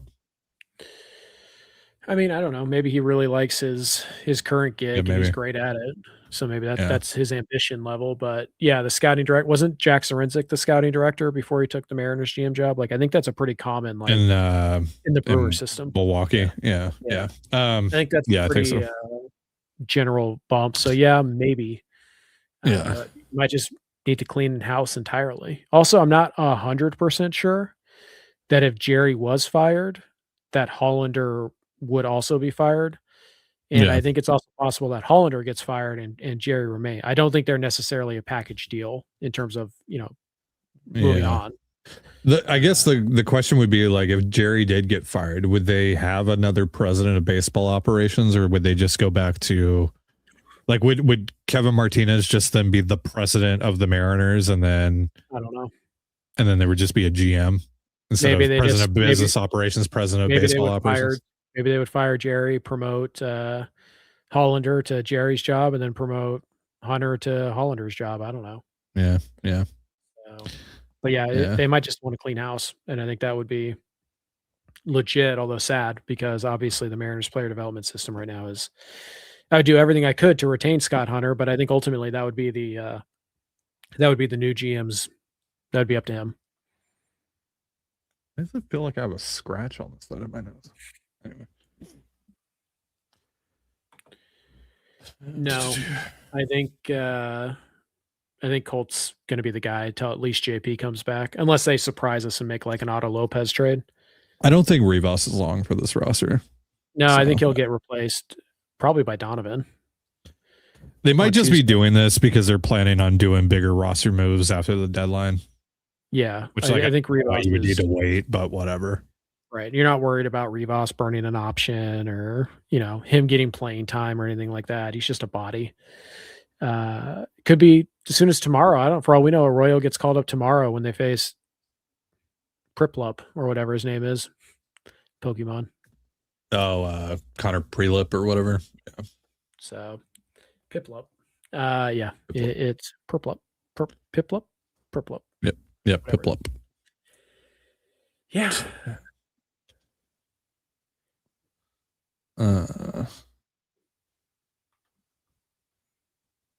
Yeah.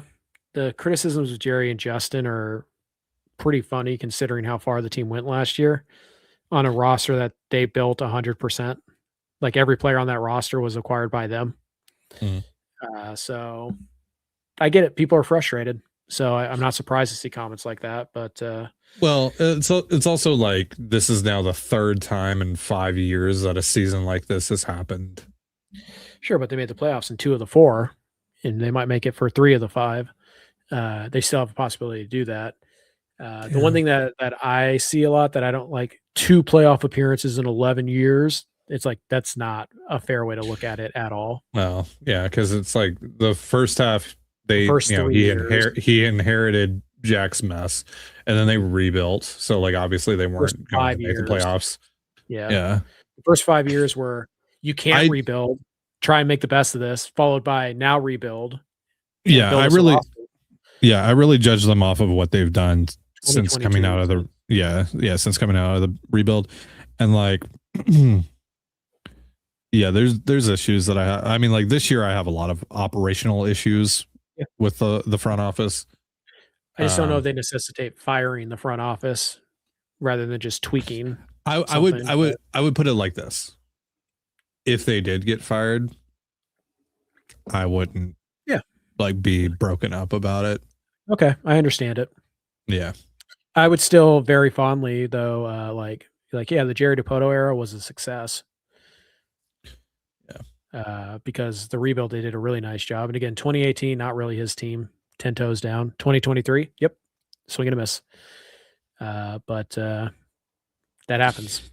Yeah. So we'll see. Like if they don't make the playoffs this year, I think it's very fair to question their job security. And if they do make the playoffs this year, then they get another year. Like regardless of how ugly it is, if you make the playoffs, you're not going to get fired.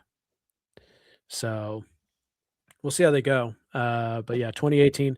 And funny thing about 2018 is that they didn't really choke. Like the A's just won like 70% of their of the last like 80 games of the year. yeah. Like they really didn't choke. The A's just Well, caught and also fire. they were having to play without their best player know, for yeah. most of the year. Yeah.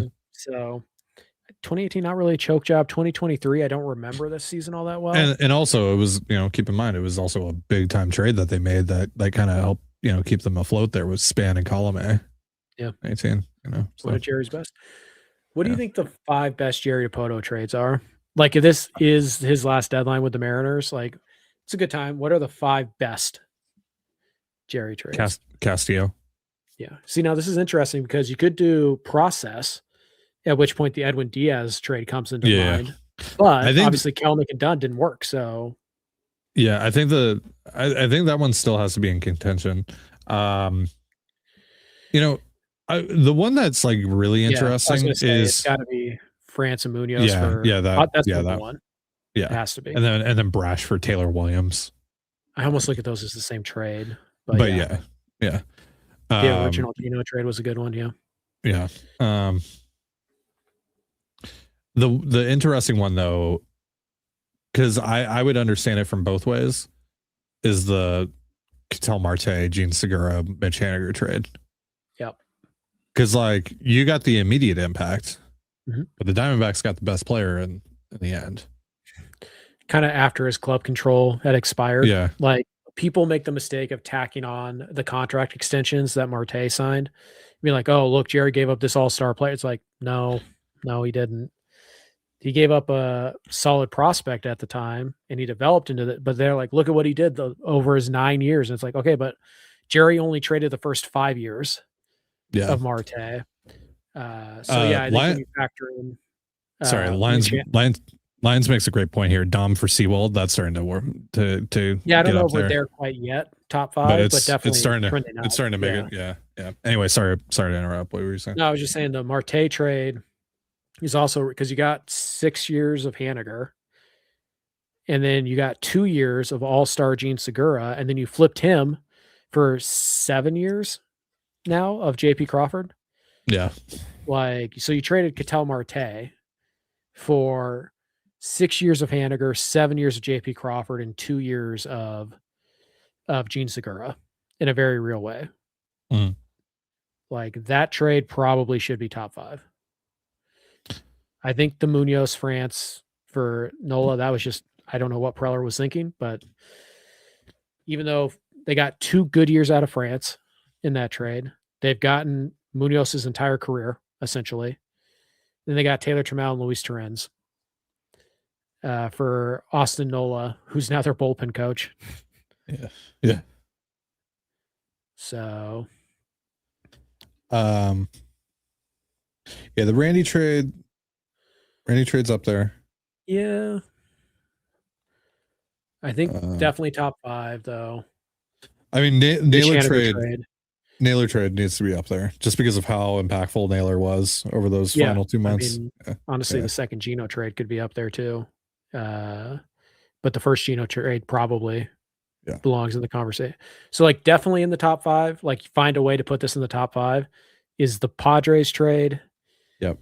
And I think the Diamondbacks trade, but if you wanted to separate and be like, well, no, that's only 2 years of Segura for like, you can't pull JP into that trade, even though he was acquired as a direct result of that trade. You know what I mean? Like the trade tree gets a little wonky there. So depending on how you want to look at it, but the Padres trade, yes, I think the original Geno trade is probably top 5. Yeah. Castillo, top 5. Yep. If we're separating the Brash trade, which I mean, technically it was a different trade, that's probably top 5. And then, I think the JP trade, like the actual separate trade that brought you JP Crawford. And then Randy's certainly up there. Canzone for Seawald is up there. Josh Naylor's up there. Been some good ones, man. Been some real good ones. Yeah. And really not that many terrible ones over the last, 7 years? Mm. Yeah, the worst, Omar Narvaez, that's a good one. Sure. Yep. Was short term, but yeah. Yeah, I mean, like all the bad Jerry trades were like from. It was the shitty farm system he inherited from Jack, and he had to try and get. It was. Yeah, it's from the first half of his tenure. Where it was for Lind or whatever it was. It was like we don't have anything else. Yeah. Top 5 worst. I don't know. Is Paxton? Because process-wise, that was a really good trade. And you did get something out of Eric Swanson, who was in that deal. Yeah, he helped you. You got some good production out of Swanson, and then he eventually helped you get Teo for a year, which was fine. The Chris Taylor trade. And Justice Sheffield is Shohei Ohtani's daddy. So it's true. Yeah. But yeah, Justice Sheffield, maybe. Taylor and Peralta, definitely. Yep. Even though at the time those trades were fine. Nobody knew that those two guys were going to be stars. Nobody could have ever foreseen that. But still, at the end of the day, bad trades. Those two definitely. Maybe Sheffield for Paxton. Maybe. Yeah. I mean, you want to get technical. The Diaz trade didn't work at all, but I'm not saying that was one of the worst trades because that was a really, really smart, savvy trade. It just didn't work. Yeah. The Graveman trade, is that in there just because of all that it brought up? I guess. Again, I mean, technically they won it though. They won that trade. Yeah, Joe Smith was better. Yeah. Yes, Joe Smith was better than Graveman, and Toro was actually a serviceable player for a couple of years before it all fell apart. I will die on the hill that the Mariners won. They trade. won that trade when Toro had that swing. Yeah, I mean, yeah. Yeah. Robbie for Haniger. Yeah. Mm-hmm. Yeah, that's definitely top this five, is a good one for top 5. Oh yeah. Solid. Bizarro. Yeah. Bizarro. Yeah. It's good. Your husband would lick Randy's toes if he asked. So his answer is yes. Yeah, I love Randy. Enough to lick his toes now, but like love Randy. You might be giving Jerry too much hate there. He had nothing to do. Yep. Yeah. That was 2 decades before Jerry. A decade before Jerry. But yeah, isn't like top 5 worst in Mariners history? I don't even know if that's up there though. That's how bad Mariners trade history has been, Drew. Yeah. There you go. Top 5 worst in Mariners history is obviously like Adam Jones. The Adam Jones trade is like with a bullet up there. What's funny about the top 5 worst trades in Mariners history is they traded arguably top 5 center fielder of all time and arguably the best left-handed pitcher of all time. And neither of those trades cracked the top 5 for worst trade. David Ortiz. Yep. Even though that's like, again, in context, sure. Yeah, but like they did technically trade David Ortiz. Sure. Like, I mean, technically, yes. Yeah. Low. The chat is a lot. Tech. Justin Smoke for Cliff Lee. Again, process very good, but result not there. Yeah, the chat is coming alive. Yep, that's a good one. Sneaky good. O'Neill for Marco. Yep. Oh, that's leak for Cabby was a great trade. Yeah. Mm-hmm. Or the trade how about the trade they made to get Mike Leake in the first place? Raider Escanio. All right, cool. I'm glad that you remembered who it was because I was gonna ask you like if you could because I remember that because it was such a fun Raiders. name. It was like the last day of August. Bring back the August trade deadline. Yeah. By the way. Yep. Chu and Cabrera, definitely 2 of the 5 worst. Yep. Yeah. Derek Lowe and Jason Varitek for Heathcliff Slocum. That's number 1. Yeah. They traded Jose Cruz like in his rookie year for Mike Timlin. That's definitely up there. Yeah. I don't know if this is a trade that goes anywhere. Just kind of a trade that happened. Yeah. That one was just like whatever. It could have been great. But Wyatt Mills for Carlos Santana. That's a good one. Yeah, that's also a sneaky good one, sure. Yeah. Mm-hmm. Lots of good ones, man. Oh, bottom 5 Jerry trades. Salary dumping Gino. Duh. Yeah, this might be number 1. Yeah. I think he would even tell you like, that was not great. You remember who they got for that, Ty? Carlos Vargas and he actually ended up playing a big role for the Mariners' future. Oh my God, why am I? Oh, Sebi Zavala. Yeah. The guy who turned around. There you go, Tom Murphy. That's a good one. Yep. Traded Tom Murphy. It was who was it? It was some fucking guy like Gio something. Yeah, like Gio or Roscoe or something like that. Yeah. Or what's that for Gamble? No. Yeah, it was like a Roscoe or something. The guy's name. Has no one said brush for Taylor? I said it like 10 minutes ago. Said that a couple times. Yeah, Colby was like Colby said that he views that as kind of like, even though that they are technically separate trades, like it's kind of the same trade. Team made 2 trades within 24 hours of each other. Like, yeah. Just pulling out the Jerry binder here. Justin Turner for RJ Streck. I mean, isn't RJ Streck like a pretty decent prospect right now in the Jays system? Yeah. But still, so, that's a good one. It's just not top 5 or top 10 probably. Yeah. Paul Sewald was a straight up minor league signing, right? Yep.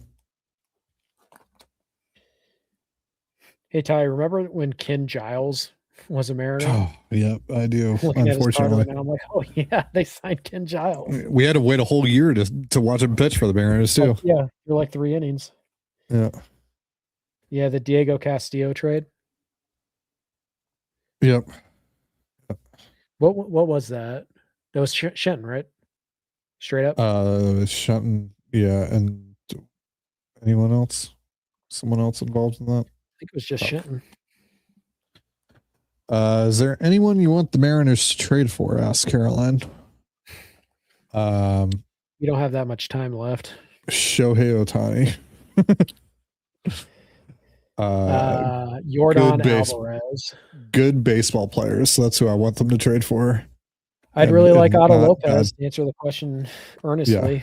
Yeah, Otto Lopez would be I don't think it's ideal. going to happen, but that's who I want.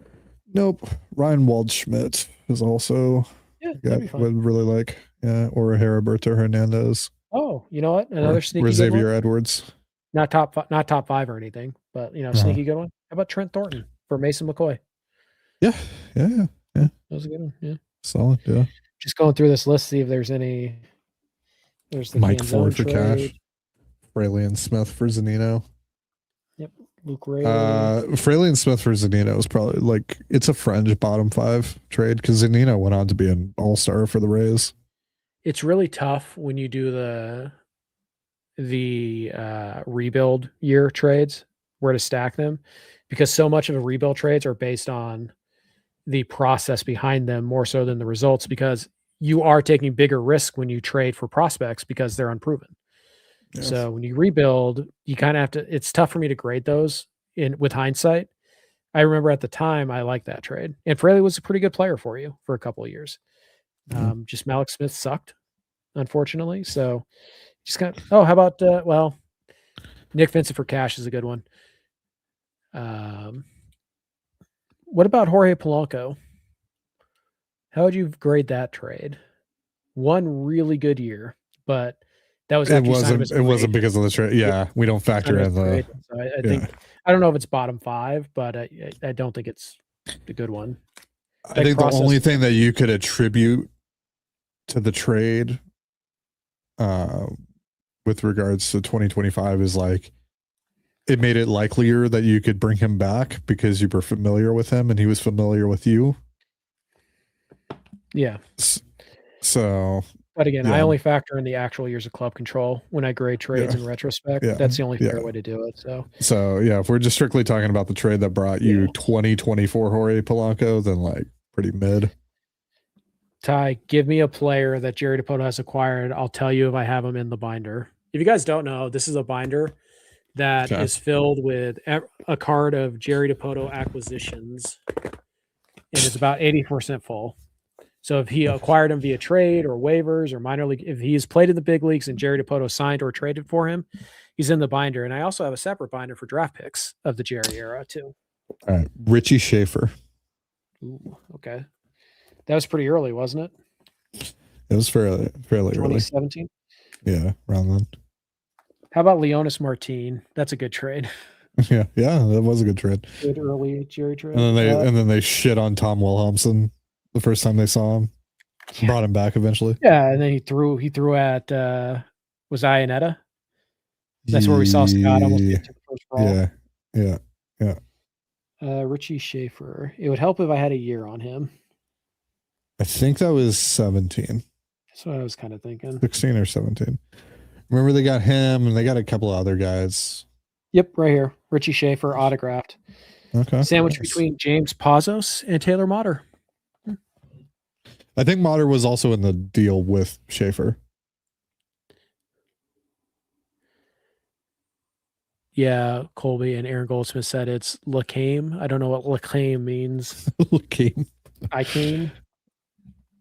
So, yeah.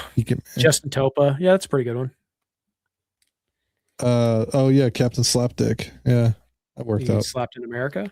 Yeah, Slapped in America. Yeah. I mean, it worked for like one playoff series, which is enough. Granted. All right, let me try and think of some other fucking weirdo. Oh God, what was his name? Remember the Jarrod Dyson trade? Yeah, I do. For Nate Carnes. Yeah. Yep. Yes, I have both of those cards. Wait, wasn't Nate Carnes? Wasn't the No, Nate Carnes was the Lomo deal. Nate Carnes is the number 2 player in my entire Yeah, binder. he was the first trade that they made. Yes. Not the first player they acquired, according to Baseball Reference, though. Oh God, what is that guy's name? Reliever. They traded Joaquin Benoit for him. Drew Storen. Drew Storen. Yeah, you got Drew Storen. I got a Drew Storen card in here. I know I do somewhere. Yeah. What year was that? Was that 2019? 2018 or 17. Maybe 2016, actually. Actually, I think it was 2016. 2016? Okay, so it was early. There's Benoit, yeah, right there. One of the first. Benoit's on the first page of Jerry Moves. Yeah. Let's see. Who am I looking for again? Drew Storen? Yep. Right there. Autograph Drew Storen right between Daniel Vogelback and Ariel Miranda. Oh, wow. That was right around that time, yeah. All right, that's a good one from Lions. Mike Wright. Okay, real fast. This is one of my favorite cards. This is Mike Freeman. Oh, yeah. Yeah, I remember Mike Freeman. This is an autographed Mike Freeman card. The reason I like it so much is that it's him playing for the Yakima Bears. Oh, there you go. I happen to find a Mike Freeman for the Yakima Bears card. All right, who is it? Mike Wright? You guys got to give me like a year. Because Mike Wright was, fuck, I don't remember what year Mike Wright. Mike Wright might be, I think it was 2020s. Might be a guy I don't have, actually. I remember I've looked for his card. I don't know if I actually bought one, though. 2019. Oh, okay, so that's a little bit earlier. He was Go to the transaction log and tell me who got taken, like who got picked up right around him. It was April. Okay. 2019? Yeah, 2019 roster transactions. Okay. Here we go. Oh yeah, I forgot. I totally have a I have a Dustin Ackley autograph card in the binder. Okay. So he would be around. Okay, well, he would be next to Tom Murphy. And it was Jesus Azoria. That was the guy that they traded for Tom Murphy. Oh, look at that. Mike Wright is one of the cards I don't have. Look, I have a sticky note right where he goes. He goes right there. Oh, there you go. Nice. Good call, Lions. Nice. He went 1 for 1. It is roughly in chronological order. Caroline, to answer your question, I just use the transaction logs, and sometimes those get updated to like. So I'm not going to go through and refix everything, but yes, they are mostly in chronological order. Okay, I might have a name for you. Oh boy. Sure, this is riveting for you guys. This will be the last name, and then I'm gonna hop off because it's almost been 2 hours. Yeah. Okay. You ready for this? Oh, dude, that's a really cool memento there. You see this one? Got a broken Paul Konerko bat from a Bears game. That's awesome. One of the biggest stars to ever play for the Bears. Yeah, Paul Konerko. Nice. I think Shane Victorino also played for the Bears. Really? I believe so. Nice. The Flying Hawaiian. Let me double check. There's a list. It's a respectable list, but it's not like a huge list. All right. And when you're done with that, I got one more name for you. See if you have them. All right. Yeah. Shane Victorino. Chad Tracy. Remember Chad Tracy? Yeah. Ted Lilly. Okay. Yeah, nice. Shane Victorino. Yeah. David Ross, Cubs legend. Okay. Yeah. Dan Ugla. Oh wow. No shit. Yeah. Yeah. Anybody else? Let's see. Those are just the ones that I got from the AI portion of Google, which, as we know, is always perfect. Yeah. Let's see.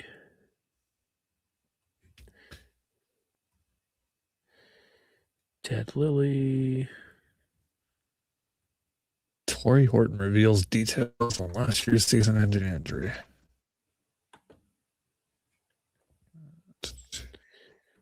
He had a crack in his tibia. Jesus. Ooh. They had to place a rod in it after the Super Bowl. Oh, shit. Apparently, Yakima Bear legend, according to Wikipedia. So, probably accurate, but. Sure. Carlos Gonzalez. Oh, shit. There you go. Cargo. Yeah. Yeah, old Cargo. There you go. Also, Scott Proctor. Okay, yeah. David Ross. Yeah. Maybe all the big ones. Chad Tracy, Dan Ugla, Victorino, Ross Ohlendorf. Do you remember Ross Ohlendorf? Yeah. Apparently Wade Miley. Really? Wow. Yeah. Evan Marshall. Oh, okay. Yeah. Yep. There you go. Ted Lilly, Paul Konerko, Connor Jackson, Ender Inciarte. Yep, I remember that one. Really? Yeah. Oh. Todd Hollinsworth. Huh. Yeah. Pedro Estacio. Some decent names. All right. Ryan I got Cook. a name for. Oh, yeah. Colin Cowgill. Ryan Cook gave up that home run to Gary Sanchez, I think. That's what I remember him for. And Mike Freeman. Anyways. Okay. All right, I got one more name for you. See if you have him in the binder. Also, 10 Toes Down has a good one. But we're gonna do mine first. Ruben Alanis or RJ Alanis. What year? 2019. And where should should be around the same time that you were just looking. Now, I vaguely remember writing Alanis's name on a sticky note, which would mean I don't have him yet. But let me just see here. There's Zach Lee, unfortunately.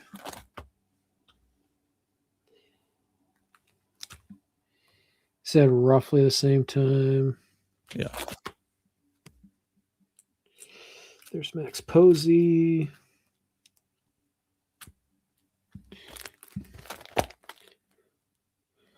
RJ Alanis.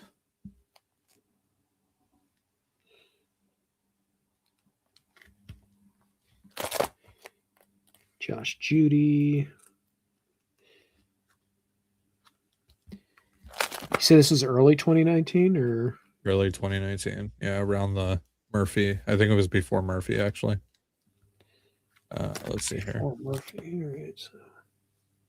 Oh, this is still 2018. Okay, that's why.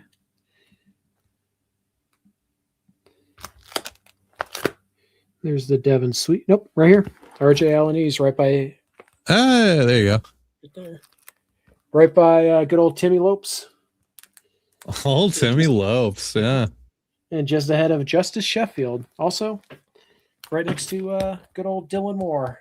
There you go. My all-time favorite player. Demo. All right, and who was the other one? 10 Toes Down has Philip Irvin. I think I remember writing his name down on a sticky note too, but I don't know if that means 2020, by the way. Okay. 110. Taylor Gilbo, that's a poll. There you go. 2020. Jose Siri. It's actually a cool card. Oh, well, that answers Lions' question. Oh, do you get Siri? Yeah, Lions asked about Jose Siri. Yeah. It's a really cool card too. Jose Siri. Oh, wow. That is a cool card. Is that him with the Astros? Yep. Yeah. Right there. Phil Irvin. There you go. Right there. I liked him. Yeah. He wasn't good for the Mariners, but I liked him when he was with the Reds. So there you go. Like I said, I have about 80%. So the fact that somebody was able to get one person not in the binder, pretty good. I'm surprised you had fucking RJ Alanis. That's crazy. Yeah. All right. Well, that is going to do it for us. And who knows? Maybe the next live stream next week, maybe Colby and I will be doing it together in person. No? All right. Fine. I mean, if it's going to be on a Friday, probably not because I'm traveling on Friday and we don't have a place to do it. True. So maybe Saturday. I don't know. I don't know. A certain establishment, which will be named shortly by Ty here, has refused to get back to us. So we don't. I mean, we're gonna have to bring like podcasting equipment as we stand in line. Like, excuse me, sir, shouting about the Bible. We are podcasting here. We're gonna take over that guy's setup Mm-hmm. and just fucking talk about Jonathan VR. It is time for you to all repent and apologize to Alex Rodriguez. He did nothing wrong. You will be forgiven for your sins. Oh man. Our hotel, our tiny ass hotel room. I mean, it's possible we could do a recording at the Airbnb, but like again, I don't know how far apart we are. I don't have the exact address, so yeah, we'll find. I might have to. Oh yeah, I was gonna ask. I know you're busy before, but it was like if there was a day we could pre-record an episode for like, because obviously Tuesday we're not doing it because you're traveling. It's the day after the deadline. There's no game on Monday. There's really no reason for us to do it. I'm hoping that they make a trade on Sunday or weekend, Saturday so we can make up for it. That way. Yeah, but pre-record for Friday. Yeah, but like, because we have the top 50 episode that we still have been wanting to do. Like we still have that in our bag, and we can easily pre-record that. So we could find a day to pre-record something. It gives you another day where you don't have to worry about working and you just enjoy the vacation. And that's like an easy show to do. But I mean, if I already told Jeff our schedule is going to be weird next week. Yeah. So like he knows. I mean, like if push comes to shove, we could do an episode like Saturday after the game and just kind of talk about the events of Saturday. I don't know. We'll figure something out, but I could also just record episodes and then you could just upload them.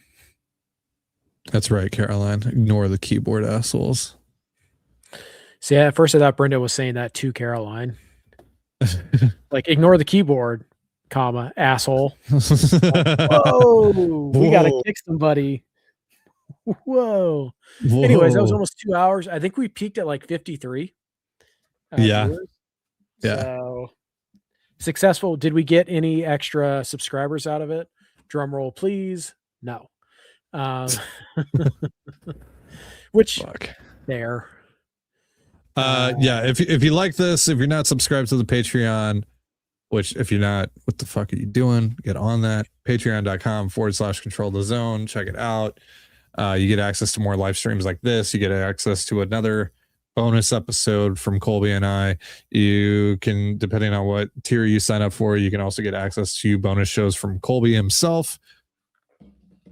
I was just reminded what of a Mariner, and I don't think I have his card. I don't think I ever remember Dallas Keuchel was with the Mariners. He was a Mariner, yeah.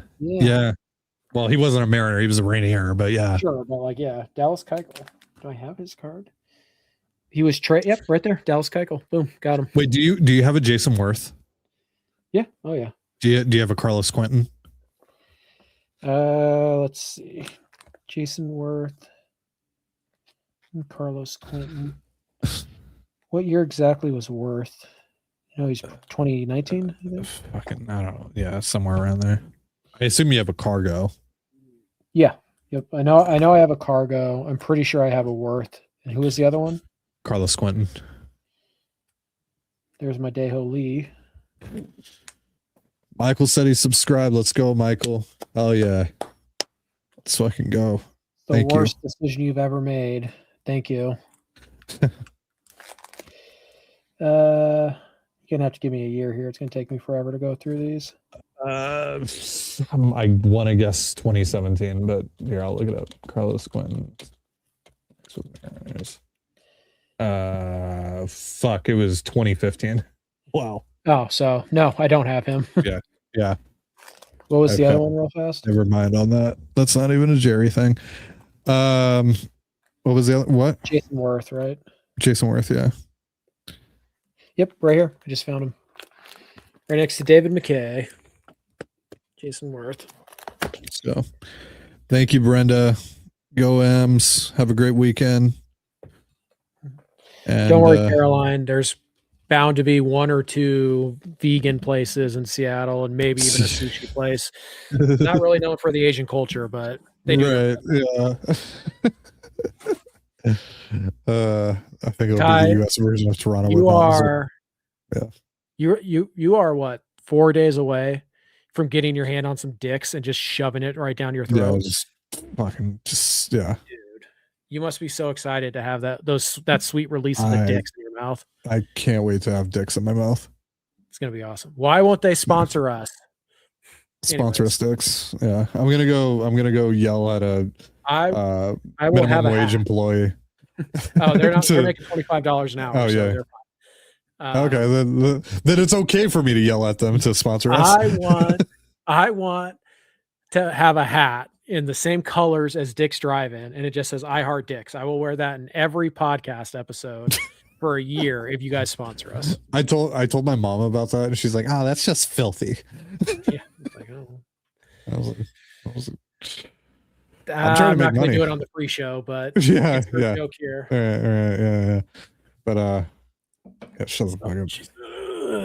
Yeah, you shut the fuck up. Anyways, Brenda. Yeah. Oh yeah, thank you, we Brenda. don't want you to subscribe to the show, to the YouTube channel. We want you to give us money on Patreon. Whatever you do, we appreciate. Yeah, whatever it. you do helps. Thank If you you're so much. not subscribed to Locked On either, that would also help quite a bit. So Subscribe to the Locked On Mariners podcast.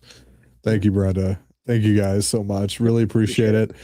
And looking forward to meeting some of you next week. Should be fun. someone on the live chat complaining about Colby's hats. What? What? Of what You mean live like on- chat? Like the Like premiere? here? I didn't see it. Here, or like on the premiere of the episode today, or what? Yeah. Whatever. Doesn't matter. I have the best hat game of anybody in the space. I'm not worried about it. So Fuck you, Colby, and your hats. I have Fuck the your best hats. It is undeniable. Colton has the best hair. I have the best hats in the content space.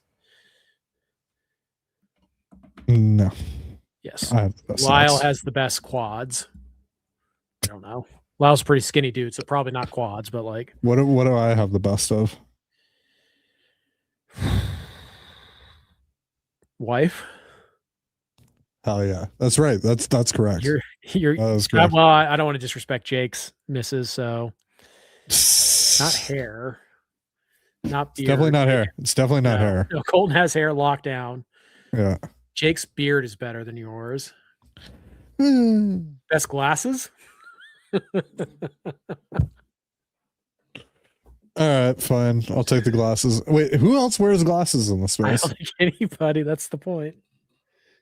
Fuck.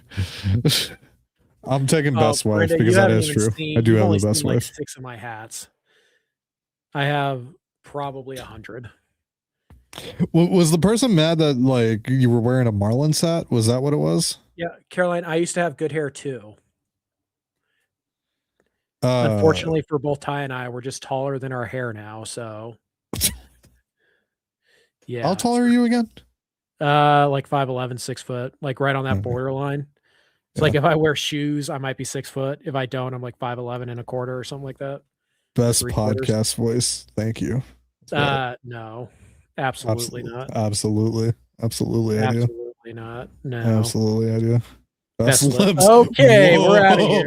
Whoa. Thank All right. you. Caroline's We on are her done. Manny shit now. Caroline went full Thank- Manny now. Thank God Manny's not here for that. Manny Excuse would me, I be gotta like, text him real fast. Manny's like, oh yeah. and what else? What else? Oh, Caroline's losing her. Taste them. Caroline's losing her shit in the other room. Manny's sitting there like, I can't wait to have them on my body. Oh my god. Jesus Yeah, Christ. that's probably Manny. Thankfully, he's not Yeah. around. I can't wait to wear your lips. Jesus Christ. Disturbing. Thank you guys. I will see some of you next week. Mhm. And we'll talk to you guys maybe on the weekend talking about a trade. We'll see. Hopefully. If not, Monday on Locked On. And I don't know about CTZ. We gotta figure out the plan with CTZ next week. I might be going solo a couple times next week, guys. Yeah, we'll see. We'll see.